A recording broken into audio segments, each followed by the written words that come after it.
Salut tout le monde, bienvenue dans la pause dev, l'émission de vos devs préférés. Bon, il n'y aura pas forcément que des devs dans l'émission, mais en tout cas jusque-là c'est le principe. On est des devs, on se réunit le soir, le jeudi soir pour discuter des sujets qui sont souvent du dev, parfois un peu moins, parfois il y a des histoires avec deux lettres, un I et un A qui tombent souvent, c'est vrai, mais j'essaie de garder ça en lien. Mais bon, ce n'est pas le sujet c'est notre invité de marque, notre invité exceptionnel, ça va Defmute ? Salut tout le monde, bienvenue, et oui ça va, toujours présent pour parler de sujets clivants tels que l'IA, tels que ChatGPT, tels que voilà. C'est ça. Non, ce soir ça va chauffer, attention. le planning est tendu là ce soir. Ouais, j'ai cru comprendre, ouais. Non, bien sûr. En bonne et due forme. Bon, non, l'invité exceptionnel, Romain, ça faisait longtemps. Oui, ça fait grave longtemps. Ça fait grave longtemps partout, en fait. Sur ma chaîne ou sur la chaîne de n'importe qui. Oui. Ça fait un moment. Mais même, ça fait un moment sur ta chaîne, c'est vrai. Même ta chaîne, ça fait très longtemps qu'on te voit pas. Mais la dernière fois qu'on t'a vu, en date, c'était chez Benjamin Code, finalement. Donc, dans une vidéo de Benjamin. C'est vrai, une vidéo filmée à notre insu, hein. C'était pas prévu et tout. Le procès est parti. Le courrier est parti. Exactement. Du coup, je monte une troisième startup en fait avec l'argent du procès gagné. N'hésitez pas à investir. Excellent. Voilà, les dramas, ça commence à peine. Benjamin en sueur dans le chat, évidemment. Non mais j'espère que tu vas bien et je sais que tu fais plein de trucs en ce moment, donc c'est cool de t'avoir. On va gratter un peu des infos quand même ce soir, hein, je t'avoue. Des infos croustillantes. En fait, tu pensais venir dans une soirée tranquille, mais en fait là tu vois, il y a la lumière d'interrogatoire là qui s'installe là comme ça. C'est en guet-apens en fait. Ça, il y a Dave qui s'appuie sur le bureau là, sur le côté là. En fait, ils m'ont mis une diode, je sais pas pourquoi, mais des fois ça vibre et ça me fait des décharges dans le bras. C'est ça. Il va falloir que tu nous racontes un peu un peu de backstage là. Mais bon. Déjà, la base. Juste, on rappelle, Romain, t'es développeur. Je sais pas quoi dire à part que t'es développeur, mais t'es juste développeur, t'es le développeur. Pour tous les gens qui nous écoutent là. Non, désolé, hein, on va te mousser un petit peu avant de te mettre la pression sur l'interrogatoire, vas-y. Ça fait monter. Ouais. T'es voilà, c'est ça. Au moins après, tu pourras dire bon, faut quand même que j'en rende un peu parce que là ils m'ont trop donné, mais voilà. Non, t'es le développeur. Dans tout le monde, tous ceux qui nous écoutent sont d'accord, je pense. À chaque fois qu'il y a un sujet tech, t'as toujours une take, un truc à dire dessus en mode ouais, ça j'ai testé, ça je connais. Ah, ça je connais pas. La seule fois où ça m'était arrivé, c'était pas du dev, où t'as répondu je connais pas. Donc non, t'es fort. On est d'accord. Je suis une IA en fait. Je suis une IA. Ouais, il y a très peu de sujets que Romain ne connaît pas et ne maîtrise pas. C'est très déroutant, hein. On a l'impression de parler effectivement à un bot. Mais bon, c'est ça. C'est Wikipédia. Je suis une IA, voilà. Là, c'est effectivement deepfake en fait. C'est un avatar virtuel acheté sur TikTok. Et voilà. Bonjour à tous. Je rembourser. Je suis pas convaincu là, mais par contre, d'ailleurs, petite info quand même backstage, mais en général, t'as toutes les infos. C'est-à-dire que tu connais. En fait, j'ai l'impression que t'es ultra curieux parce qu'à chaque fois, dès qu'il y a une news et un machin, t'es toujours au courant directement. Et je suis impressionné. Donc il va y avoir, on va gratter des infos, même tes infos de la veille, hein, parce que je suis sûr que t'as des petites, des petits secrets là, des petits trucs qu'on va se mettre sous la dent là, j'en suis sûr. Mais bon, avant ça, restons un peu plus terre à terre. Vous avez fait quoi de votre semaine, les gars ? Vas-y, T'as fait quoi, Defmute ? T'as fait quoi ? Je t'en prie, Romain, tu es l'invité, commence. Oh là là, les gars. Oh là là. Bah moi, vu que je suis dev CDI, j'ai fait mes 8 heures par jour depuis le début de la semaine. Rien de spécial. J'ai fait mes projets le soir en rentrant chez moi. Rien de spécial non plus. Et aujourd'hui, j'ai pris congé pour me reposer. C'est faux, pour tourner 2 vidéos. Voilà, c'est super. Je me repose beaucoup. Et le soir, t'es là, debout là. Et le soir, je suis là, exactement, pour faire le podcast. Parfait. Nickel, bon, écoute, on va se relaxer, ça va aller. D'ailleurs, pour se relaxer, ok, bon, Defmute, raconte toute ta semaine, s'il te plaît. À peu près comme Romain, du coup.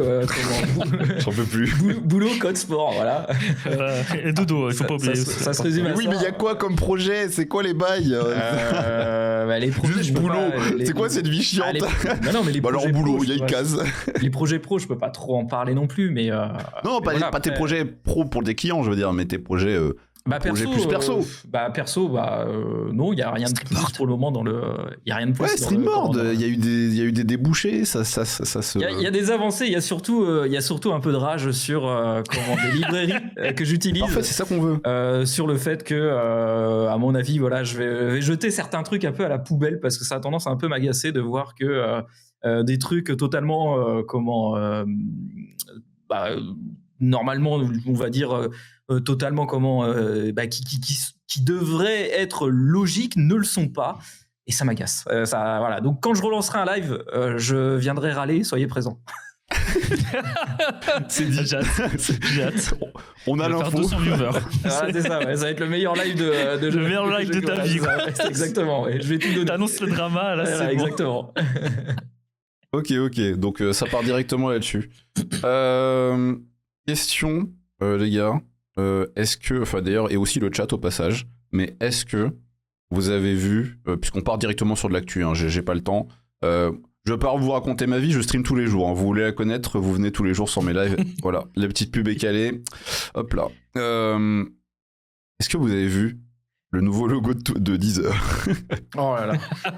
Ah oui. Il faut qu'on en parle. Je l'ai vu. Je suis désolé, on est obligé d'en parler. Alors je l'afficherai pas, mais c'est juste parce que j'ai pas du tout préparé le setup pour afficher quoi que ce soit. Et en plus, les gens qui écoutent juste, parce qu'en vrai ça s'écoute très bien l'émission, j'ai pas envie qu'ils disent putain, faut que j'aille voir l'écran.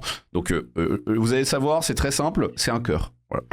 C'est un cœur, mais un cœur qui s'est fait un petit peu ronger sur les bords parce qu'il faut que ça fasse un peu onde, tu vois. Sauf que les ondes, elles sont un peu. C'est le nom de les ondes. Ouais, puis c'est pas juste en fait le logo qui a été revu. Je crois que c'est notamment aussi toute la fonte et tout. La DA, si on peut appeler ça comme ça. Mais même la DA, je sais pas, la police d'écriture, on dirait un truc, je sais pas, on dirait un truc de gamer, on dirait la police d'écriture du nouveau Call of Duty, je sais pas, j'ai pas compris. C'est le public cible en fait. Ah ouais. Si tant est que sur Deezer il y avait un public. Hein. Oh là là. Allez là. Un canson de piste sur Deezer là. Hop là. Dis-toi que dans mon runner, j'avais littéralement la question de qu'est-ce que vous utilisez comme service de musique. Ça me fait marrer que directement c'est pré-shot de mais qui écouterait ce truc? Qui utiliserait ce produit? Franchement. Bon, ça fait de la bonne pub, tu vois. Tu vas faire la refonte, tout le monde en parle, ça fait de la pub. Après, est-ce que ça va augmenter leur utilisateur? Bon, alors ça, je sais pas. Ouais, tu vois, si c'est vraiment ça la pub dont une boîte a besoin, c'est vraiment de juste, il y a un nouveau logo. Est-ce que vraiment il y a des gens qui vont se dire, putain, faut que j'aille voir les prix de Deezer le logo. Bon, moi, ça les remet en avant, ça fait parler un peu d'eux, quoi. Après, quand t'es dans ton truc de musique avec ton algo, c'est dur de sortir. En fait, je sais pas ce que t'en penses, mais pour moi, un truc de oui, c'est bien, ça fait de la pub, c'est bien quand tu n'existes pas. Mais concrètement, je regardais, c'était un tweet sur lequel j'ai vu le nouveau logo et ils avaient même vu une vidéo avec leur ancien logo qui s'efface. D'ailleurs, il y avait un putain de bruit insupportable dans la vidéo. Je me suis dit, mais qui a osé faire ça? On dirait vraiment que c'est un stagiaire qui a géré de bout en bout la com là-dessus, j'ai pas compris. Mais ils ont posté ça. Et derrière, je me suis dit, mais attends, ils ont combien de followers? Et en fait, je me suis rendu compte qu'ils ont plus de followers sur Twitter, ils en ont, je crois, 3 fois plus que Spotify. Ah ouais. Donc, celui qui me dit qu'ils n'ont pas de clients, je suis pas d'accord. Hein. Ils ont de la visibilité, hein. Faut arrêter. C'est pas comme s'ils existaient pas. Mais après, donc, tu vois, c'est un peu bizarre d'avoir besoin de cette com comme ça alors qu'ils existent, ils font du contenu, ils payent des trucs, enfin, ils sont sérieux, quoi. Donc, bon, je comprends pas. Il y avait, comment il s'appelle? Putain, j'ai oublié le truc de financement participatif, le Patreon, voilà. Patreon, ils ont aussi changé de logo, d'identité. J'ai l'impression que toutes les boîtes font ça en ce moment. Ça a l'air d'être la mode là-dessus, donc est-ce que pour vous, ça vous, enfin, je sais pas, pour vous, ça vous semble être quelque chose de si important que ça, que ces boîtes de la tech aient le bon logo? Est-ce que vraiment c'est ça qui fait leur résultat? Bah, le rebranding, c'est courant, hein. Enfin, on l'a vu avec Twitter, où comment toute une recherche graphique autour d'un logo a littéralement été annihilée par un caractère qui est utilisé dans une police, je crois, si je me souviens bien, qui est juste un caractère commun. Donc, bonne mauvaise pub, je pense que comme tu le dis, ça fait parler, ça a le mérite de refaire venir peut-être au centre de l'attention ce truc-là, mais peut-être que dès la semaine prochaine, on aura déjà oublié parce que malheureusement, on n'est peut-être pas tous à utiliser ce service de stream musical, quoi. Bah, moi, je vais vous donner mon avis là-dessus, puisque ce que tu viens de me dire vient de me faire popper une réflexion là, un instant. C'est, bah oui, en fait, ce qu'Elon Musk a fait avec Twitter, c'est sa manière de faire qui est un peu le mec qui joue avec un marteau, tu vois. Genre, en fait, tout est un marteau. Enfin, lui, c'est un marteau et tout est un clou pour lui, j'ai l'impression. Et en fait, il s'est dit, bon, l'oiseau, Twitter, la flemme, on va changer, voilà. Oui, ça a coûté des milliards, oui, bon, c'est mes milliards finalement. Hein. Donc, ça dégage. Et en fait, la méthode d'Elon Musk, c'est on en a rien à foutre. Hein. C'est-à-dire qu'on met juste un caractère, ça fait un logo, m'emmerdez pas. Oui, j'ai payé la boîte 50 milliards, oui, bon, je crois que c'est 35, j'exagère, mais. C'est combien de milliards? Je sais plus, 60 30 je sais plus. Je sais plus. Mais en tout cas, c'était des dizaines de milliards. Beaucoup trop. Et il en a perdu la moitié de valo juste après, c'est pas grave. Mais non, concrètement, Elon Musk, j'ai l'impression que sa thèse à lui, c'est tout ça, c'est de la branlette, ça sert à rien vos histoires de logo. On met un caractère, ça ira très très bien. On met un X, on met un nom, un logo, basta, tu vois. Je veux dire, même SpaceX, Tesla, je veux dire, il y a un logo, basta, il n'y a pas une image si incroyable au niveau du logo et de l'interprétation. Hein. Je veux dire, toutes ces marques, c'est très léger. Donc vous êtes plutôt équipe de com pendant 3 semaines qui réfléchit avec un coût final de 300 000 balles pour la boîte, ou on met un caractère, on arrête de se faire chier. Bah après, une fois que le logo était déjà là, tu vois, donc je sais pas si c'était utile, mais effectivement, en fait, c'est tellement déjà connu que t'as pas besoin de te refaire connaître, et ça va juste faire parler de toi à nouveau. Il y a pas de bad buzz, quoi. Tout le monde a parlé de ça, tout le monde a rigolé de ça, tous les médias ont parlé de ça, et du coup, bah, ça fait de la pub, même si ils en ont pas forcément besoin, quoi. Donc, ça se trouve, dans un mois, il revient à l'ancien logo, et là, il y avait les plus gros coups de pub de l'histoire. Ah bah là, il y a encore de la pub, tu vois. C'est encore... Tout le monde va en reparler. Il y a un truc à faire. Hein. Changement de logo tous les trimestres, il y a un truc à jouer. Ok. Ouais, il y a quelque chose à faire. Bah, est-ce que quelque part, c'est pas ce qu'on a fait avec TPMC, hein? Un rebranding. Allez, sujet suivant. Question suivante. Attends, qui est de la discussion? Alors, Romain, qu'est-ce que tu penses? Je ne vois pas de quoi vous parlez, monsieur. Bah non, mais vu que t'en parles, c'est marrant. Mais non, pour info, à l'émission avant, c'était Touche pas à mon code, parce qu'il y a forcément 2 ou 3 personnes qui ont débarqué après. Mais on avait déjà l'émission avec un autre nom. Mais c'était juste que concrètement, le nom, à la base, ça partait d'une grosse blague. Que je vous donne la genèse. C'était quoi? Tu mets le sujet. En plus, Romain, t'étais là depuis le départ. Finalement, t'étais là, je crois, dès les premières émissions. Enfin, t'étais là dès le début. Mais en fait, à la base, c'était Touche pas à mon code. Mais avant ça devait s'appeler Tirer du bas. Et ça devait être une grosse blague parce qu'il y avait underscore dans le même temps chez Micode. Et on se disait, on est sous underscore, on assume, tu vois. Et on dit, vas-y, on l'appelle Tirer du bas. C'est une grosse blague. Et puis, je sais pas ce qui s'est passé. Je crois que j'ai fait un truc sur Twitter. Un sondage ou je sais pas quoi, j'ai demandé c'est quoi votre nom préféré dans la liste. Il y avait Touche pas à mon code. Touche pas à mon code a gagné, donc on s'est appelé Touche pas à mon code. Sauf que le truc c'est qu'après, quand tu recherches Touche pas à, bah ouais, si tu tombes sur l'autre émission qui n'a rien à voir. Une autre émission. Les fanzouz, oh là là. Bon voilà. Donc je vous avoue que à la longue. Je me suis dit, vaut mieux changer, et juste pour avoir un nom qui dit ce qu'on fait, en tout cas qui dit un truc qui est vraiment l'émission, et même en termes de podcast, tu vois, d'autres médias ou quoi, quand tu découvres l'émission, t'as l'impression de savoir où tu mets les pieds, parce que Touche pas à mon code, bah je vais même pas jusqu'au mot code en fait, je m'arrête avant. Voilà, c'était l'explication du pour.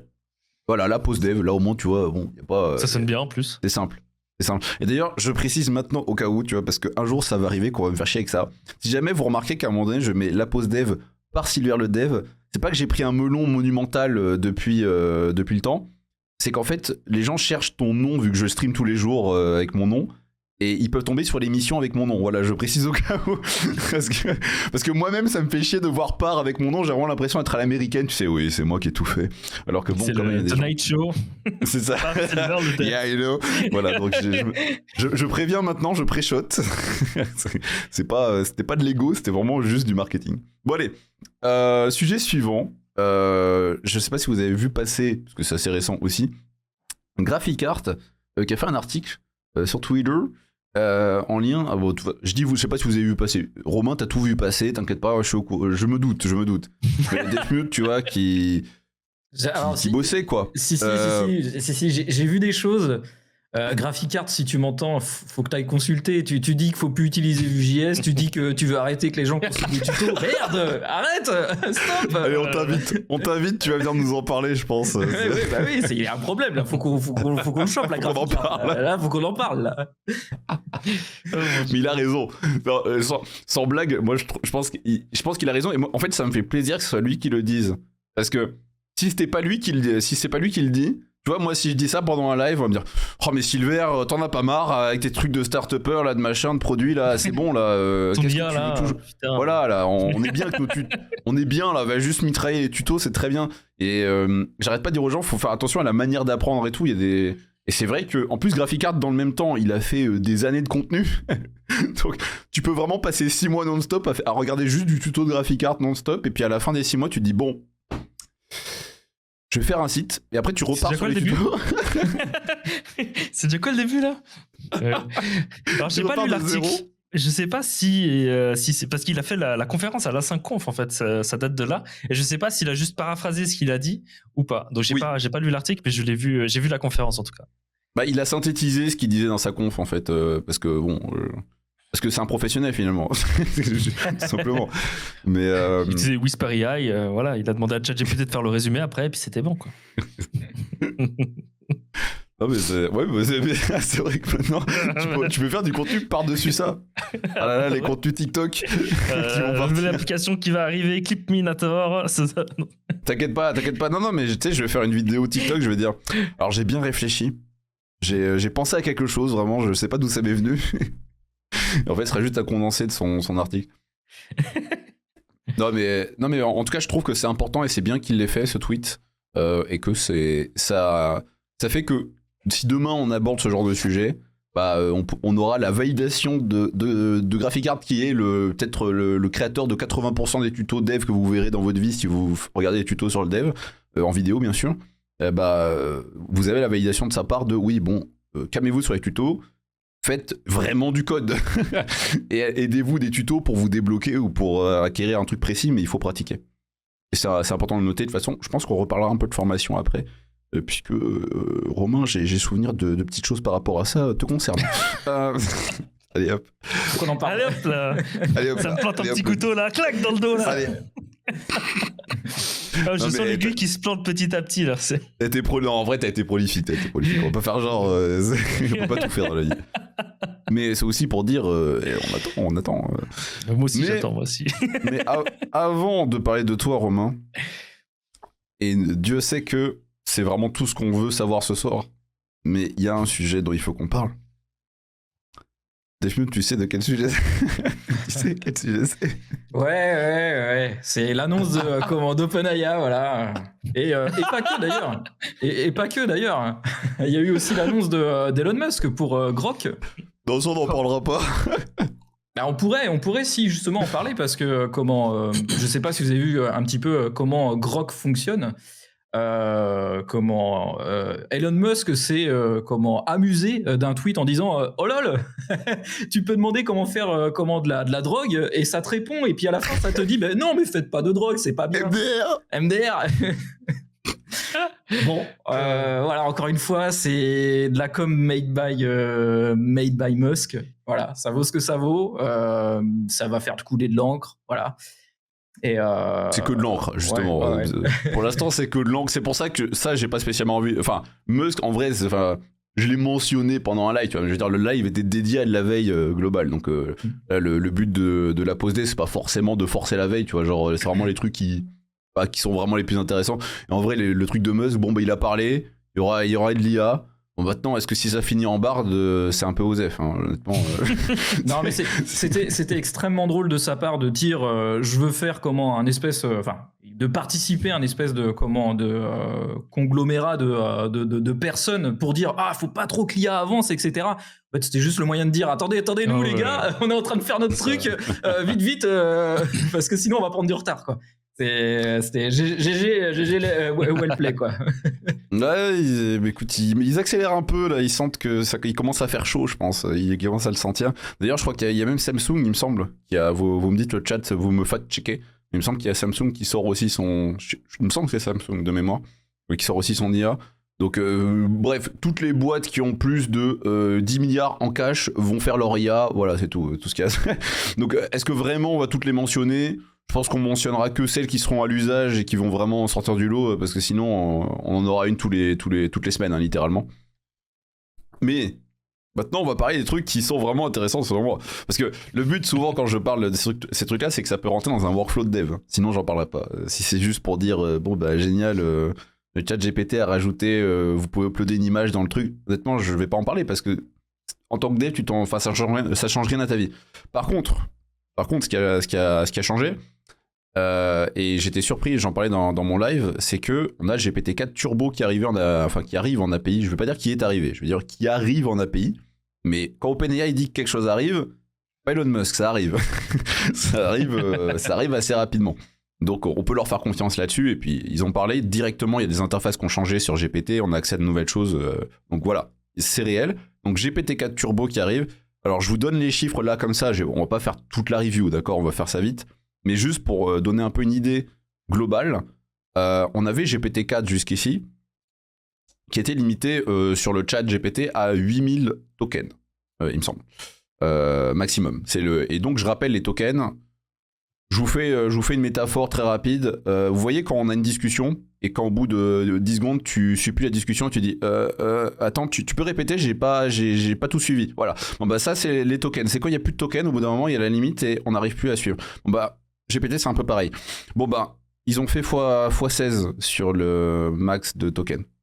Bon, en vrai je mens un peu, ils avaient déjà un modèle qui était je crois à 32K, mais il coûtait 2 fois plus cher. Et c'était que en API. Bon, maintenant on monte il me semble jusqu'à 156 tokens, il me semble. 156 000. Donc je crois, ou 126 000, je sais plus. 126 000 pardon, 126 000 tokens. 126, c'est monstrueux. C'est le plus gros en fait, qui existe actuellement je crois. À moins que ça, il y a un sous-modèle inconnu, mais je veux dire dans tous les gros c'est le plus gros aujourd'hui. Il y avait Claude qui était à 100 000, j'en avais parlé dans une émission précédente. Là maintenant c'est celui-là le plus gros. Mais si c'était que ça, j'en aurais pas parlé. Ils l'ont passé en turbo, ça veut dire qu'il va aller beaucoup plus vite que l'ancien. Quand ils mettent turbo, ça va plus vite. Après, il n'y a pas de vitesse établie, mais pour ceux qui avaient utilisé GPT-3 à l'époque, quand on est passé à GPT-3 turbo, je pense que vous l'avez senti, parce que ça n'avait rien à voir. Au passage, le coût des tokens est divisé par 3 en entrée. C'est-à-dire que votre texte que vous mettez en entrée pour le prompt, ça coûte 3 fois moins cher. Je sais pas si vous vous rendez compte déjà, tu fais fois, à chaque fois tu multiplies, enfin tu fais la moyenne de tout ça, enfin pas la moyenne, mais tu fais tout ça au carré là, c'est monstrueux. Donc 3 fois moins cher en entrée, et 2 fois moins cher en sortie, donc voilà, tu te retrouves avec une petite moyenne de 2,5 moins cher de la totalité des tokens que tu vas dépenser dans ta requête. Donc voilà, vous pouvez dépenser jusqu'à 16 fois plus de tokens dans une requête en API, et ça vous coûte 2,5 fois moins cher, et c'est beaucoup plus rapide. Ça, c'est les changements qui sont appliqués. Donc moi, ma take que j'avais là-dessus, et c'est pour ça que j'en parle, c'est que il y a plein de business ou plein de trucs où avant, t'étais en mode, bon, t'es gentil ton truc, mais c'est lent, c'est cher, c'est chiant, enfin voilà, il y a plein de trucs qui vont pas. On est limité en tokens, qui n'étaient pas applicables, et donc il y a plein de choses que vous ne pouviez pas développer avant, qui deviennent possibles maintenant. Sur du traitement de données, de traitement de texte, n'importe quoi, où il y avait trop de volume, vous étiez bloqué. Donc vous disiez, bon bah tant pis, je vais coder un blog. Bon bah finalement, là vous pouvez revenir, et vous pouvez vraiment faire un truc, et ça vous coûtera pas la peau du cul, ça sera bien. Et voilà pourquoi j'en parle, parce que je pense vraiment que c'est game changer ce qui s'est passé là. Vous en pensez quoi les gars ? C'était long, mais c'était pour que tout le monde soit à jour. Désolé. Et parce que c'est une dinguerie, c'est sûrement. Il n'y a pas que ça, hein, mais bon, ça c'est le truc... c'est le premier truc. Deuxième truc, si jamais ça vous intéresse, c'est les GPTs avec les profils machin, mais ça, je pense que voilà. Déjà, rien que ça, les gars, est-ce que je sais pas, il y a quelque chose, vous dites pas, il y a un truc à faire avec ça, vous en pensez quoi, Romain ? Bah, moi, concrètement, ce que j'attends vraiment, c'est de pouvoir créer ça arrive, je crois, son propre profil public et de pouvoir l'utiliser dans des documentations. Genre Laravel, Adonis, React, j'en sais rien, toutes les techs et autres. Tu vois, tu pourras lui fournir toute la doc. Et après, toi, développeur lambda, tu viens et tu poses ta question en fait en texte humain au lieu de chercher dans toute la doc à l'endroit où ça pourrait être, parce que tu n'en sais rien au final. tu tapes vraiment, OK, comment je fais ça, et ils te répondent la question. Moi, ça, c'est vraiment des trucs que j'attends.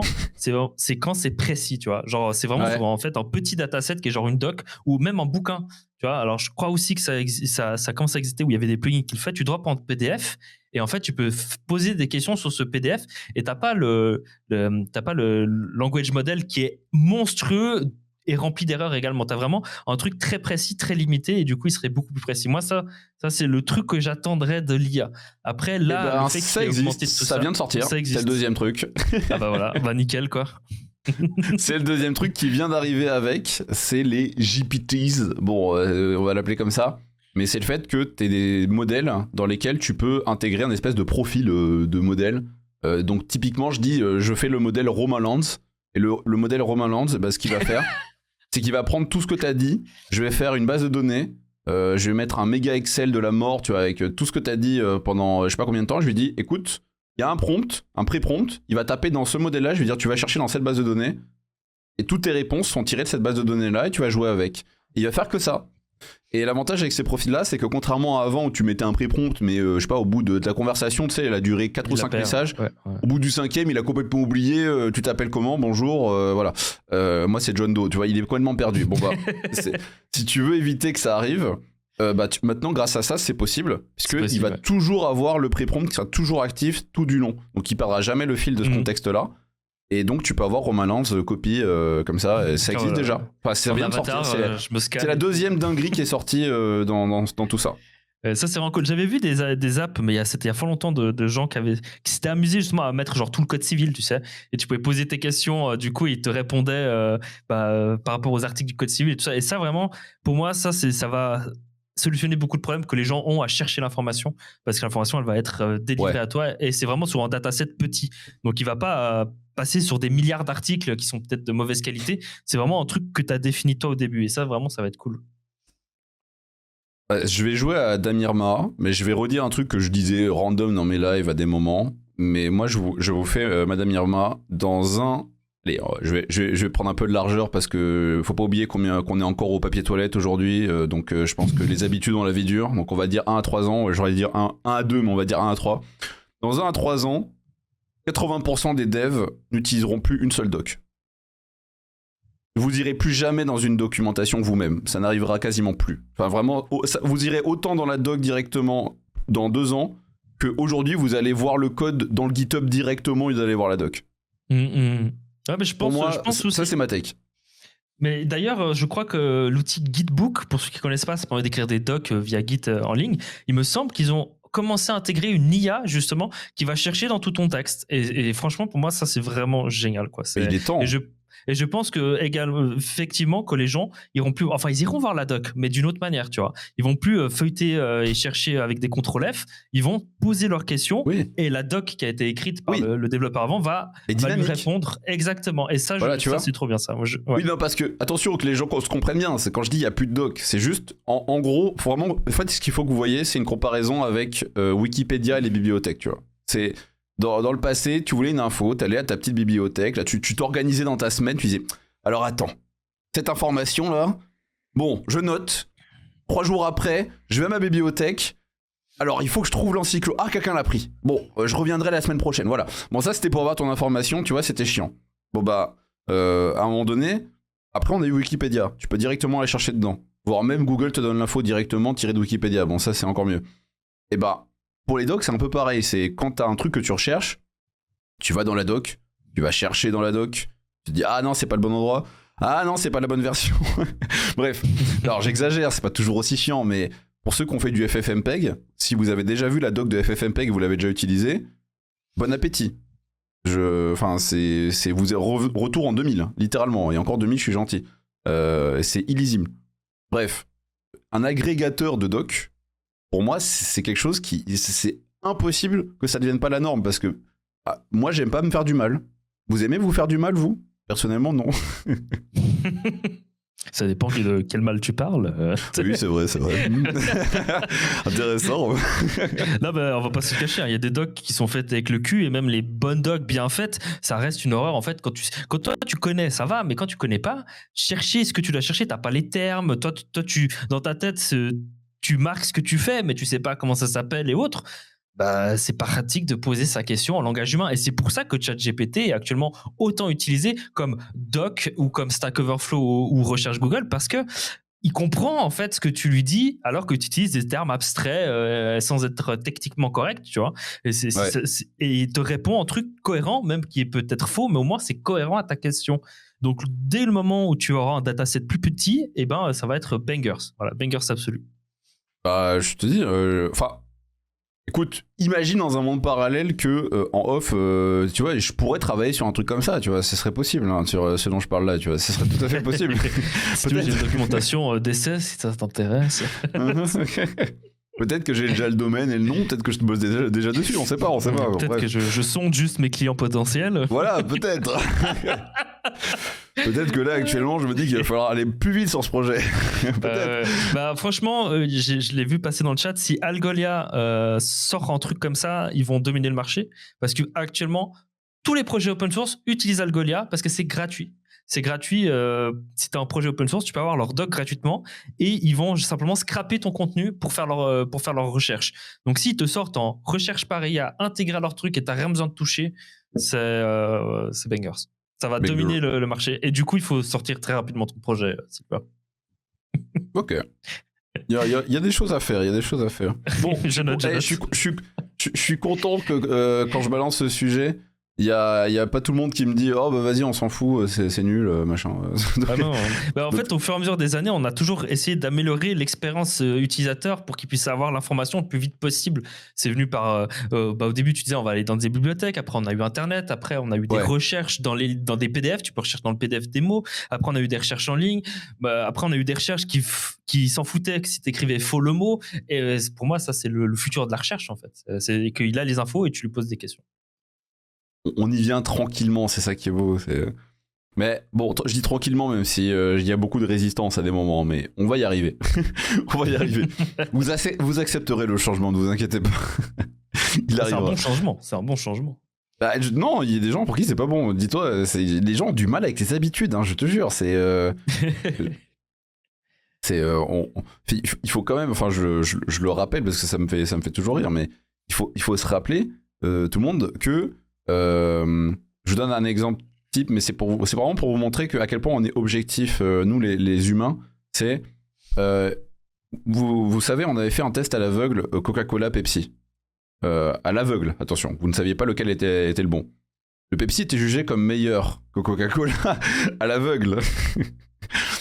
Et donc Coca-Cola a changé son goût en se disant bon, on peut faire mieux. Ils ont changé le goût. Et c'est là où il y avait le New Coke et ça a fait un drama. Ils ont failli, je vais pas dire couler, mais ça leur a mis un sale coup. Et parce que les gens, ils préfèrent une boisson moins bonne, mais juste parce qu'ils sont habitués à cette boisson moins bonne. Ils ont des émotions de, je sais pas, de l'habitude de la vie, de ce moment où j'ai bu ma canette alors que inséré moment agréable de la vie. 6 heures sur Stack Overflow, chercher mon Voilà. Je m'en rappelle, c'était ce dimanche. C'était à 2h du matin, la prod ne tournait plus. Donc tu vois, ils ont des moments, ils ont de l'affect. Et il y a aucune, il y a aucune cohérence. Genre, la boisson est moins bonne. Mais non, c'est mon habitude. M'enlevez pas mon habitude. Bah la doc, c'est un peu pareil, si tu veux. Ça n'a aucun sens de vouloir rester sur de la doc à l'ancienne, alors que tu peux avoir un modèle qui va faire le truc pour toi, mieux, adapté, plus rapide. Tu te prends moins la tête, tu peux avoir plus, tu peux lui demander plus d'infos, il va même te développer de la doc qui n'existe pas à partir de la doc. Bref, il y a que du mieux. Mais vu que ce n'est pas ton habitude, t'es en mode ouais mais non quand même mais le monde va trop vite et mes DVD voilà, bref, ça devient vite compliqué. Voilà, il fallait que je fasse mon coup de gueule. C'était très important. Bah écoutez, on a parlé des GPTs. Et je vous avoue que le reste on s'en fout un peu. Encore une fois, je vous ai parlé que des trucs qui sont importants pour les devs selon moi, donc le reste on n'en parlera pas. On s'en fout. Vous ferez vos propres recherches sur les bails de GPT. Romain, c'est moi. C'est le moment de tout nous dire. J'amène trop le sujet, tu sais, c'est grave. Non, je déconne.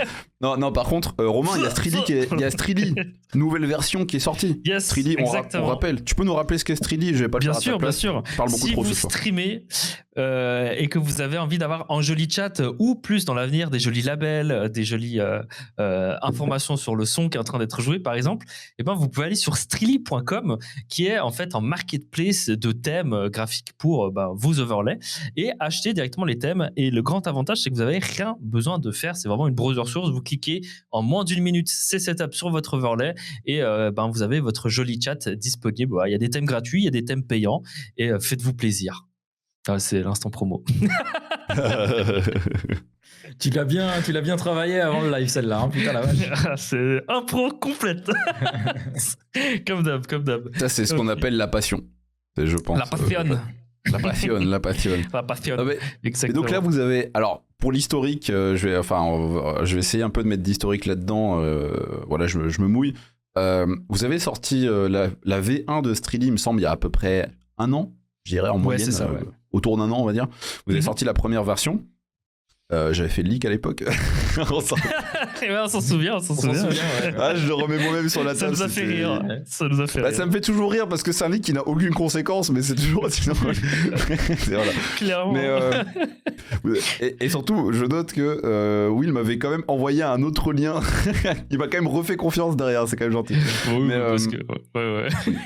Et ça, j'ai hésité à le leak exprès quand même pour faire chier, juste pour la blague, mais bon, je l'ai pas fait.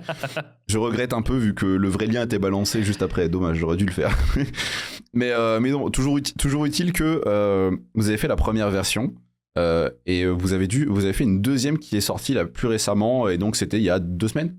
À peu près, ouais. À peu près 2-3 semaines, on va dire. Et donc cette deuxième version, est-ce que tu peux nous expliquer déjà un petit peu, parce que je pense que c'est intéressant dans un cas concret sur un produit. Pourquoi vous avez switché comme ça, vous avez fait une V2? Bien sûr. Ouais, grave. En fait, concrètement, la V1, pour ceux qui n'ont pas suivi, c'était un éditeur d'overlay, c'est-à-dire que vous pouviez, avec un éditeur visuel, créer votre propre chat, vous pouviez créer vos propres labels, vos propres alertes, etc. Et on s'est rendu compte que la plupart de nos utilisateurs, ce qu'ils faisaient, c'est qu'ils se connectaient à Streely, ils créaient un chat, et ils utilisaient le chat de base qui est proposé quand tu crées le chat, un thème qui est proposé. Ils faisaient save et ils utilisaient ça. Hein. On a par exemple Cool Chris dans le chat qui fait ça. Et concrètement, on s'est dit, en fait, on est en train de se casser la tête à ingénierer des éditeurs visuels pratiques et qui fonctionnent bien pour que les gens ne l'utilisent pas du tout, tu vois. Et on s'est dit, ce que les gens veulent, en fait, c'est un thème facile à installer, qui est joli et qui fonctionne. Tu vois, Streamlabs, par exemple, eux, ils ont leur fameux thème qui est simplement comme le chat Twitch. Et après, sinon, si tu veux un thème plus joli, généralement, tu dois acheter toi-même les assets, les configurer, et c'est complexe et tout. Donc, on s'est dit, pourquoi on ne ferait pas simplement une marketplace où nous, on propose pléthore de thèmes et les gens juste sélectionnent dans ces thèmes le thème qu'ils veulent au lieu qu'eux passent du temps à le créer. C'était un peu niché, en fait, le fait qu'ils doivent créer leur propre thème, s'amuser et tout ça. Personne ne le faisait. On avait, je pense, moins de 5% des utilisateurs qui le faisaient. Donc, c'est vraiment que dalle. Vous étiez dévo-centré. Ouais, c'était pas adapté à notre système. Et après, comme on voulait le monétiser, ça aurait pas été non plus. Si les gens font ça, on n'aurait pas gagné une seule thune avec ce projet. Et le but, quand même, c'est qu'on gagne un peu d'argent, quoi.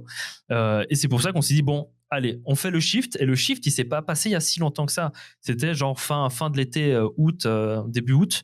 Mi-été par là, on s'est dit en fait, est-ce que notre business plan c'est le bon, quoi? Est-ce que c'est vraiment utile ce qu'on fait? Et on s'est vraiment posé la question, et c'est pour ça que ça a mis aussi longtemps à sortir. C'est parce qu'en fait, ça fait pas longtemps qu'on travaille sur cette V2, quoi. Ok, c'était plus d'un point de vue business, business plan. C'était pas le bon axe que vous aviez pris au départ. C'est ça. C'est vrai qu'au départ, vous avez peut-être pris une feature qui serait plus amenée à être feature que vous ressortirez plus tard, mais en killer feature spécifique, quoi. Mais pour prendre le marché, c'est peut-être compliqué, ouais. Surtout qu'on voit, en fait, c'est grâce à l'usage de notre outil que les gens ont utilisé notre outil, et on a vu que ils l'utilisaient pas comme on imaginait que les gens l'auraient utilisé. Et c'est là où on s'est dit, en fait, du coup, ça nique le business plan. Ils utilisent l'outil, mais pas de la façon dont on l'a imaginé. Donc, on a créé un outil adapté à la façon dont les gens l'utilisent. Alors moi j'ai une question à te poser qui n'a pas un grand rapport, mais qui reste connecté à Streely. c'est quand que vous faites un partenariat avec Streamboard? On attend déjà que la première version soit que Streamboard, c'est ce que développe Defmute. Hein. Non, pour rebondir par rapport à ce qui a été dit, je pense qu'effectivement le cas Streely est un cas qui moi, dès le départ, quand j'utilisais le produit, je savais que ce serait compliqué de convaincre des utilisateurs de faire du custom. Et typiquement, ce que je fais sur Streamboard, j'ai aussi conscience que je risque d'avoir énormément de difficultés à convertir des usagers. J'essaie pour autant de faire quelque chose d'assez simple à câbler. Pour autant, je suis sur du niveau de fonctionnalité qui permet bien de faire du if this then that. Et j'ai encore beaucoup de boulot sur l'interface pour vraiment rendre ça hyper friendly. Mais même ça, je suis pas certain que c'est quelque chose qui séduira des gens. Et c'est pour ça que je le développe avant tout pour moi, parce que les besoins que j'ai vis-à-vis de mon overlay et vis-à-vis de ce que je veux amener en live pourront se faire au travers de Streamboard. Donc si après, à tout hasard, autour de moi, bien évidemment, il y a des gens qui veulent l'utiliser, je l'ai pensé pour, mais c'est pas ma principale cible que d'aller sur un marché où je vais scaler et puis toucher énormément de gens, quoi. Ok. Bah, t'es pas... Ouais, toi, t'es vraiment parti sur une démarche. C'est vrai qu'au Romain, avec Will, au départ, en tout cas, c'était vous deux. Je crois que l'équipe s'agrandit un petit peu tranquillement. Ouais, on a une troisième personne. Non, il y a des dizaines de... Nous sommes 250 développeurs à plein temps sur le projet. Après une levée de fonds de Benjamin Code, ça y est. Non, mais justement, on va en parler après. Mais non, vous avez une petite équipe là sur le projet, et donc plus ça va, on va dire, et plus ça... Je sais pas, vous êtes tourné vers l'extérieur sur le fait d'avoir vraiment un business à proprement parler, de directement avoir des thèmes à acheter pour le chat. Tandis que Defmute, t'es plus dans une optique de je fais mon projet perso, et si ça devient, entre guillemets, avec une casquette un peu pro, tant mieux, mais c'est pas sa vocation première. Non, ouais, tout à fait, ouais. Ok. Et puis même sans ça, tu vois, ce que je suis en train de développer, je suis pas certain que comme Romain ou Will en aurait besoin. Je pense qu'ils sont suffisamment autonomes pour développer ça. Donc en fait, je préfère même pas en fait proposer quoi que ce soit, parce qu'en fait, je me dis que c'est bon, quoi. Ok. Donc, on rachètera. C'est ce que je disais, ouais. C'est ça. Tôt ou tard, il y aura un rachat. Il y aura un rachat. Et si t'es pas racheté, ils vont te copier, méfie-toi. Hein. Je les connais, ces gens-là, méfie-toi. Non.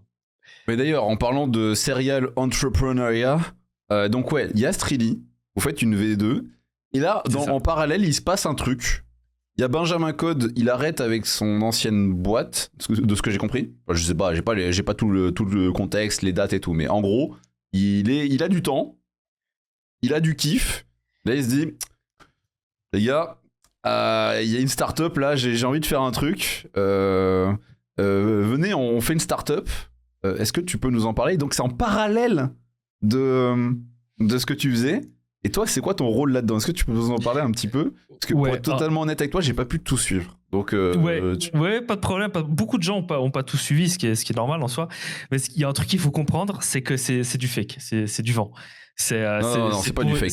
C'est pour un concept vidéo. En fait, boom, pour moi, je vois pas à quel moment ça peut être du fake. C'est réel. En fait, non, c'est vrai. C'est réel. On a des investisseurs. On a actuellement Tony Parker ainsi que Eva Longoria. Et au Qatar également. Je connais pas leur nom, malheureusement. Je suis désolé. Je peux pas les divulguer. On est actuellement à 200 milliards de budget. Non, c'est pas vrai. En gros, le concept, c'est vraiment, il s'est dit, j'ai envie de faire une série de vidéos sympas en ramenant des gens de la commu dev, et on va faire genre qu'on monte une startup de A à Z en mettant en avant des partenaires qu'il a de sa chaîne YouTube, dont Fiverr, dont Hostinger, etc. Et du coup, il m'a pris moi, Will et Sony pour des aspects différents d'une startup. De Streely. Genre, je mets le contexte au cas où. C'est un peu ça, ouais. Littéralement, ça. En fait, il a pris Streely. Littéralement, c'est ça, ouais. En fait, il y a Streely qui s'est mis au service d'un projet qui n'avait rien à voir. Et puis nous, on s'est dit, vas-y, let's go, on aime bien Ben. C'est un truc rigolo, ça va nous faire un peu de visibilité aussi, bien évidemment. Ouais, pour Streely, et le projet, c'est ça. Et le projet est cool. Le projet en soi est cool. Tu vois, le concept, pour ceux qui n'ont pas suivi, c'est que on a chacun un pan technologique. Moi, c'est le back-end, William le front-end, et Sony, c'est le design. Et on doit engager des gens sur Fiverr et leur demander en fait de faire le taf à notre place, comme si on demandait à des IA de taffer à notre place, et on regarde le résultat, et on review le résultat, et après on s'amuse, et le but c'est d'aller le plus loin possible dans cette démarche jusqu'à l'arrivée au déployage, enfin quand tu déploies en prod, et les gens puissent utiliser cette application. Attends, vous avez tout délégué à des devs offshore, c'est ça? C'est ça, exactement. On a tout délégué à des devs trouvés sur Fiverr, ouais. Et vous n'avez pas envie de faire le défi en même temps, de tout générer par IA et de voir qui code le mieux? Alors moi je mise sur GPT-4, j'annonce. Ça pourrait être rigolo, mais du coup en fait vu qu'on savait pas trop, tu vois, si la vidéo allait fonctionner parce que c'est un peu technique, un peu complexe et tout, mais au final les gens surkiffent. Donc il y aura peut-être des trucs aussi rigolos comme ça où justement ils génèrent tout par IA, où on refait un épisode 2. Écoute, j'ai un plan de live, ça y est, on est parti. Je vais le faire. Alors, je vais copier votre produit et je vais le faire en full IA. Je n'ai pas le droit de coder, je fais tout par IA. Let's go, allez. Ça peut être drôle, ça peut être drôle. Je crois que Willen, il avait fait un truc comme ça au Dev Event. Oui, que du CSS.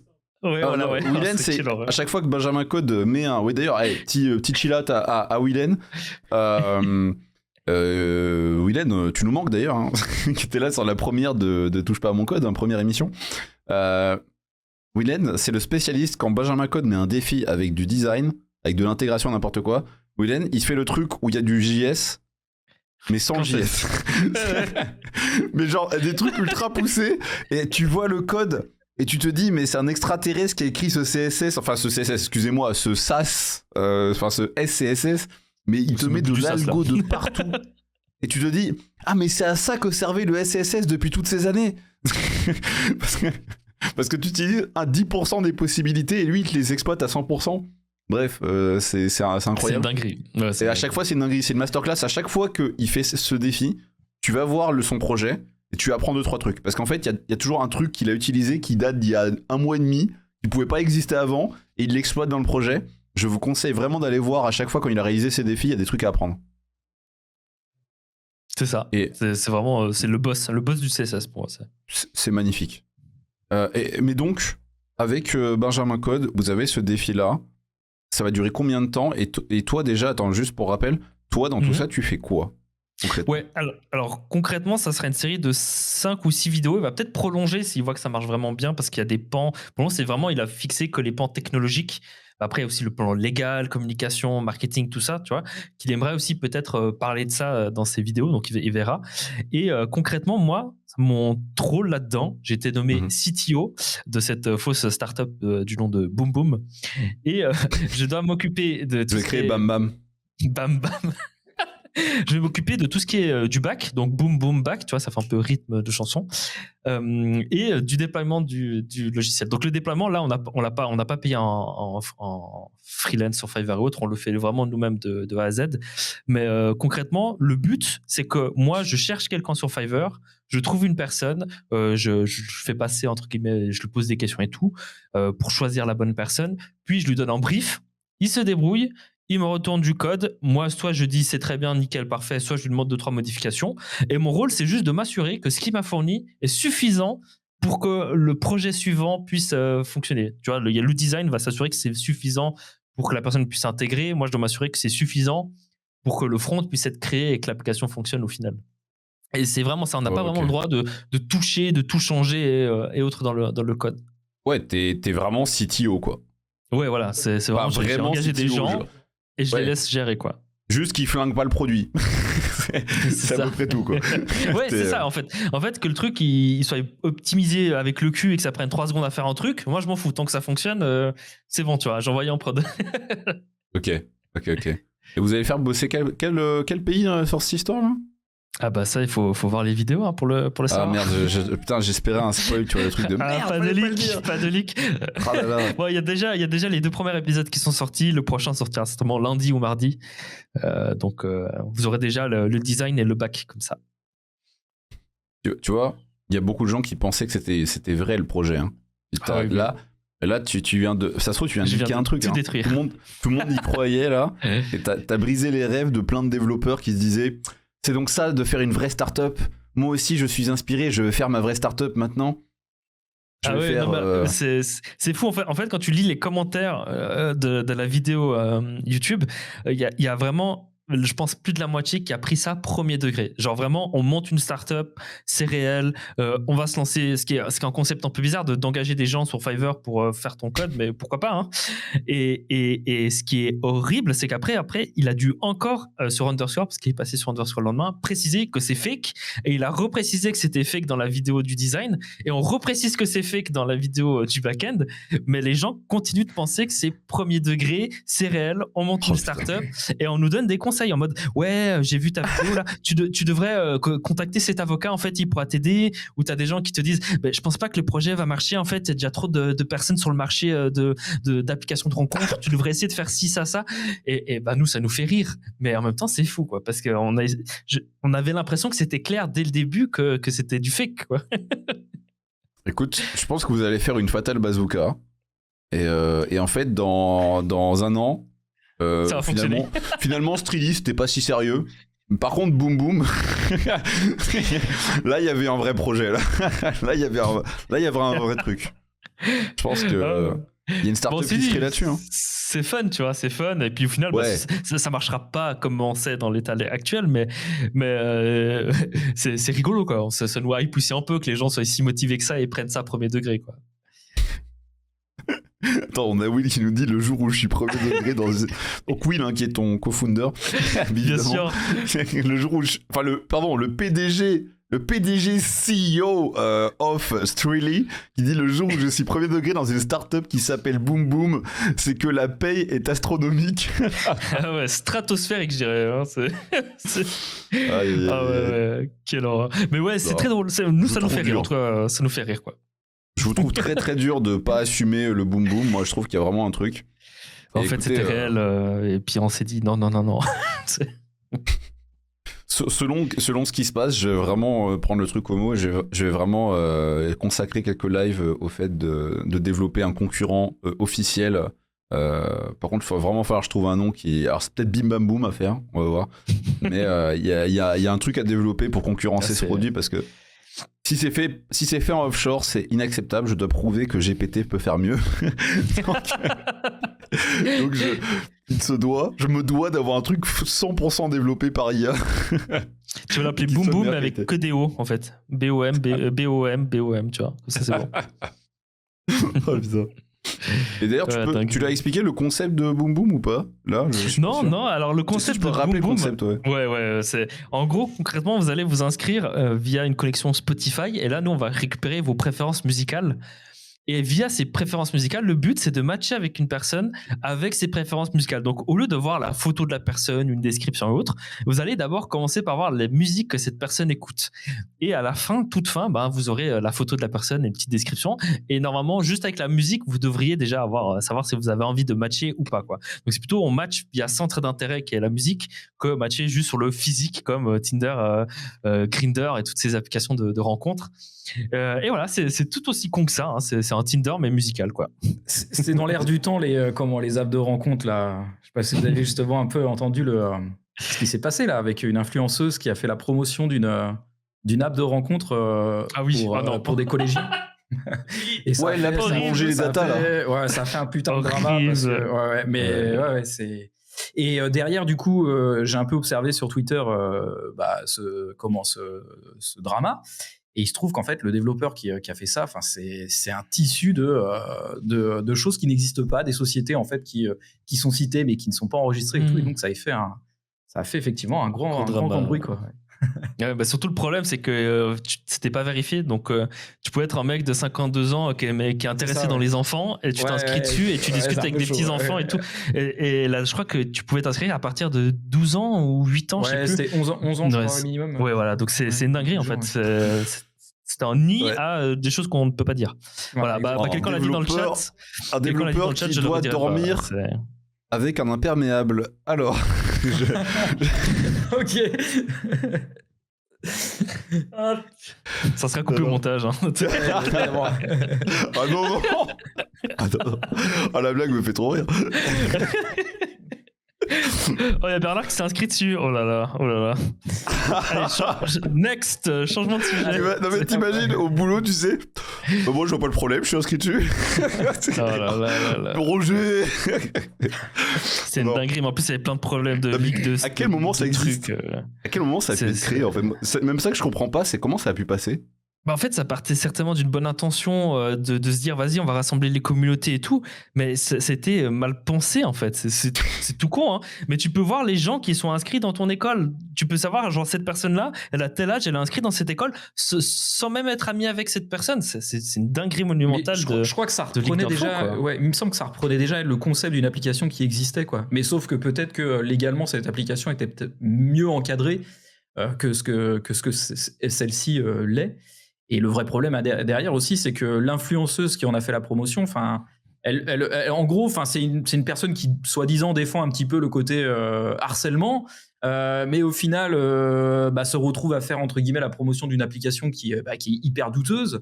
Et en fait, ça remet vachement aussi en cause comment ça, sa capacité à juger de l'intérêt du truc. Enfin, je sais pas comment il n'y a pas pu y avoir de recul là-dessus, donc ouais, c'est un peu étrange. L'argent, hein. Le recul, il a été fait, hein, t'inquiète pas. Elle a reculé de 3 pas, elle s'est dit il y aura une lambeau sur ces quelques mètres de recul. Ah ouais, j'y vais. Let's go. Allez-y, les potes. Non, mais je trouve. Moi, franchement, le seul truc qui m'étonne là-dedans, c'est je ne comprends déjà. Bah, à la limite, qu'il y a un cinglé dans le monde, tu vois, ça m'étonne pas tant que ça. Moi, ce qui m'étonne, c'est qu'il y a un cinglé dans le monde et il dit yes, on va faire ça. Normalement, il y a une centaine de gens devant qui disent bah non, Michel. Non, ça ne fait pas ça. Pas bien. Mais non, je comprends pas. C'est fou. Très bizarre. Et toujours, c'était accepté aussi. Okay. Juste toujours pour rebondir par rapport à l'actualité, je sais pas si vous avez entendu ou lu, mais en tout cas, Omegle a fermé. Je sais pas si vous avez vu le post qui a été fait d'ailleurs par la personne qui est à l'origine de Omegle. Alors c'est un TLDR. C'est quoi déjà Omegle, tu peux rappeler? En gros, premier degré, je suis pas sûr que ça soit ce que je pense. Bah en fait, Omegle, le concept de base, c'était de pouvoir en fait se connecter avec les caméras et puis en fait rencontrer, faire des discussions de manière aléatoire. Chatroulette quoi. Voilà. Ok. Moi, j'étais pas sûr. Ok, c'est chatroulette like. Ok. Et en fait, du coup, il y a eu un post qui a été fait de la part de la personne qui a créé justement Omegle et c'est hyper intéressant, même si c'est un pavé César. Mais en fait, tu te rends compte que d'un point de vue coût, d'un point de vue problématique de modération, etc. En fait, et même tout ce qui est au-delà de ça, moral pour la personne qui l'a créé, en fait, ça devenait en fait juste ingérable. Et face à tout ça, en fait, la solution, ça a été de dire, vas-y, stop Omegle, et puis voilà quoi. Mais vraiment, si vous avez l'occasion, allez voir sur Twitter, vous allez trouver assez facilement, je pense, le post en question. Et le feedback du fondateur ou de la fondatrice, je ne sais pas si c'est il ou elle, est vraiment intéressant à lire. Franchement, c'est une belle leçon, je trouve, de start-up ou de vie aussi, quoi, parce que c'est vrai que ça va au-delà de juste en fait la petite application. Il y a vraiment un côté aussi moral et personne qui est impliqué dedans et où on sent que ça a des effets aussi négatifs sur l'être, quoi. Bon, de toute façon, je t'avoue que ces réseaux, moi, je vais pas faire la grande leçon, hein, mais c'est des réseaux, c'est pas dingue, quoi. Que ce soit le chatroulette ou Omegle, si on pouvait ne pas les avoir, je pense que ce serait bien. Ouais, mais autant je crois que le mec ouais. Non, mais juste pour l'image, juste pour expliquer pourquoi je dis ça. Oui, bien sûr, ouais. C'est, je veux dire, tu vois, tout à l'heure, on parlait des réseaux pour les moins de 15 ans, mais je veux dire, je sais pas, t'as 11 ans, t'as 12 ans, tu vas sur ton ordi, tu fais roulette, on sait ce qui tombe, tu vois. T'as des voix sur la roulette. T'es pas censé forcément, sans le faire exprès, en tout cas, du moins, parce qu'aujourd'hui, t'as accès à tout, mais t'es pas censé tomber au hasard sur « Ah merde oh, un imperméable !» Voilà. Ouais. Non, mais c'est extrêmement étrange, justement, la différence de vision que, justement, le fondateur de Omegle a vis-à-vis de, par exemple, le fondateur de Chatroulette. Enfin, je crois que c'est lui qui avait été interviewé sur Combini et qui disait qu'en fait, il en avait rien à foutre et qu'il était en mode total roue libre. Il n'y avait pas eu un truc du genre. Rien à foutre de cette histoire. Non, mais il me semble qu'il y avait un bail comme ça. Alors, je sais plus si c'était lui ou quoi, mais en gros, il expliquait que voilà, il s'est dit vas-y, let's go, et en fait, il a fait ça. Oui, il a fait une Thibaut InShape, quoi. Ok. Le truc, c'est que initialement, tu vois, je suis sûr que le projet partait d'une bonne intention, tu vois, genre, on va rencontrer des gens random, on va pouvoir apprendre, discuter avec eux à l'autre bout du monde, trop bien. Et bien évidemment, c'est détourné, c'est sur Internet, hein, c'est forcément détourné de tout ce qui est pornographie et la règle 49, je crois, non 42, je sais plus la règle d'internet où tout ce qui existe d'une certaine manière est pornographie quelque part, et c'est triste, hein, c'est triste que ça arrive comme ça, quoi. La voix de la sagesse dirait l'enfer est pavé de bonnes intentions. Bref, ouais, tout ça pour et dire d'ailleurs, moralité, moralité contre les lâches sur Boom Boom, quoi. Et d'ailleurs, en parlant de Boom Boom, oui, ça me faisait marrer juste d'imaginer que Boom Boom, concrètement, tu vas vraiment avoir potentiellement dans la vraie vie 2 personnes qui vont se matcher. Et tu sais, les 2 ont un historique sur Spotify. Il y aura que Beethoven, Schubert, Concerto. Et donc les 2 qui vont se contacter. Oui, bonjour. Vraiment avec la musique en fond comme ça. Et juste, ils se seront trouvés grâce à vous, tu vois. Ils vont faire des grandes envolées lyriques royales comme ça. On a hâte d'avoir les reviews de gens qui se rencontrent grâce à Boom Boom. Oui, 10 ans plus tard, on s'est mariés, on s'est rencontrés grâce à Boom Boom. Au début, c'était un truc fun sur YouTube. Et donc, Boom Boom, c'est un hommage de quoi? C'est en lien avec ce qui se passe pendant leur... Non, je sais pas, c'est pourquoi Boom Boom? Pourquoi Boom Boom? Oh non. Oh là, ça fait dérailler là. Alors il faudra poser la question à Ben, hein, parce non mais que, pendant l'écoute de la musique, mais de quoi vous parlez les gars? Ouais, bien sûr. Bien sûr. Non mais je parle de la musique, de quoi? Alors on peut le prendre de 3 manières différentes, hein. J'ai pas envie de les expliquer, non. Il est passionné par son produit. Ah là, dinguerie. Non, je pense que personne n'est d'accord sur le nom. Mais on a un CEO qui a choisi ce nom, donc on part avec, quoi. Mais ça fait référence bien évidemment au rythme musical, hein. Pour ceux qui se posaient la question, ça fait pas référence à d'autres trucs, quoi, des corps qui se tapent ensemble et autres, non, c'est vraiment le rythme musical. Et on parle de la musique, bah oui. Non, mais oui, bien sûr, ouais, le boom boom back, tu vois, comme je te disais, pour le back-end, boom boom même tout back, à l'heure, je parlais boom, d'imperméable, boom, je parlais de la pluie, hein, c'était, je sais pas ce qui vous arrive. Ouais, c'est bizarre. C'est très bizarre. Bon, Romain, là, t'as un planning très chargé en ce moment. Quand même, on peut le dire. Comment tu fais pour tenir tout ça? Bah, je pense que le burn-out, là, il arrive lundi à ma porte et il sonne. Hein, Ah merde. Non, bah. Bon, Benjamin, si tu regardes, vraiment, voilà. Dépêche-toi pour les vidéos suivantes. Dépêche-toi, c'est le moment.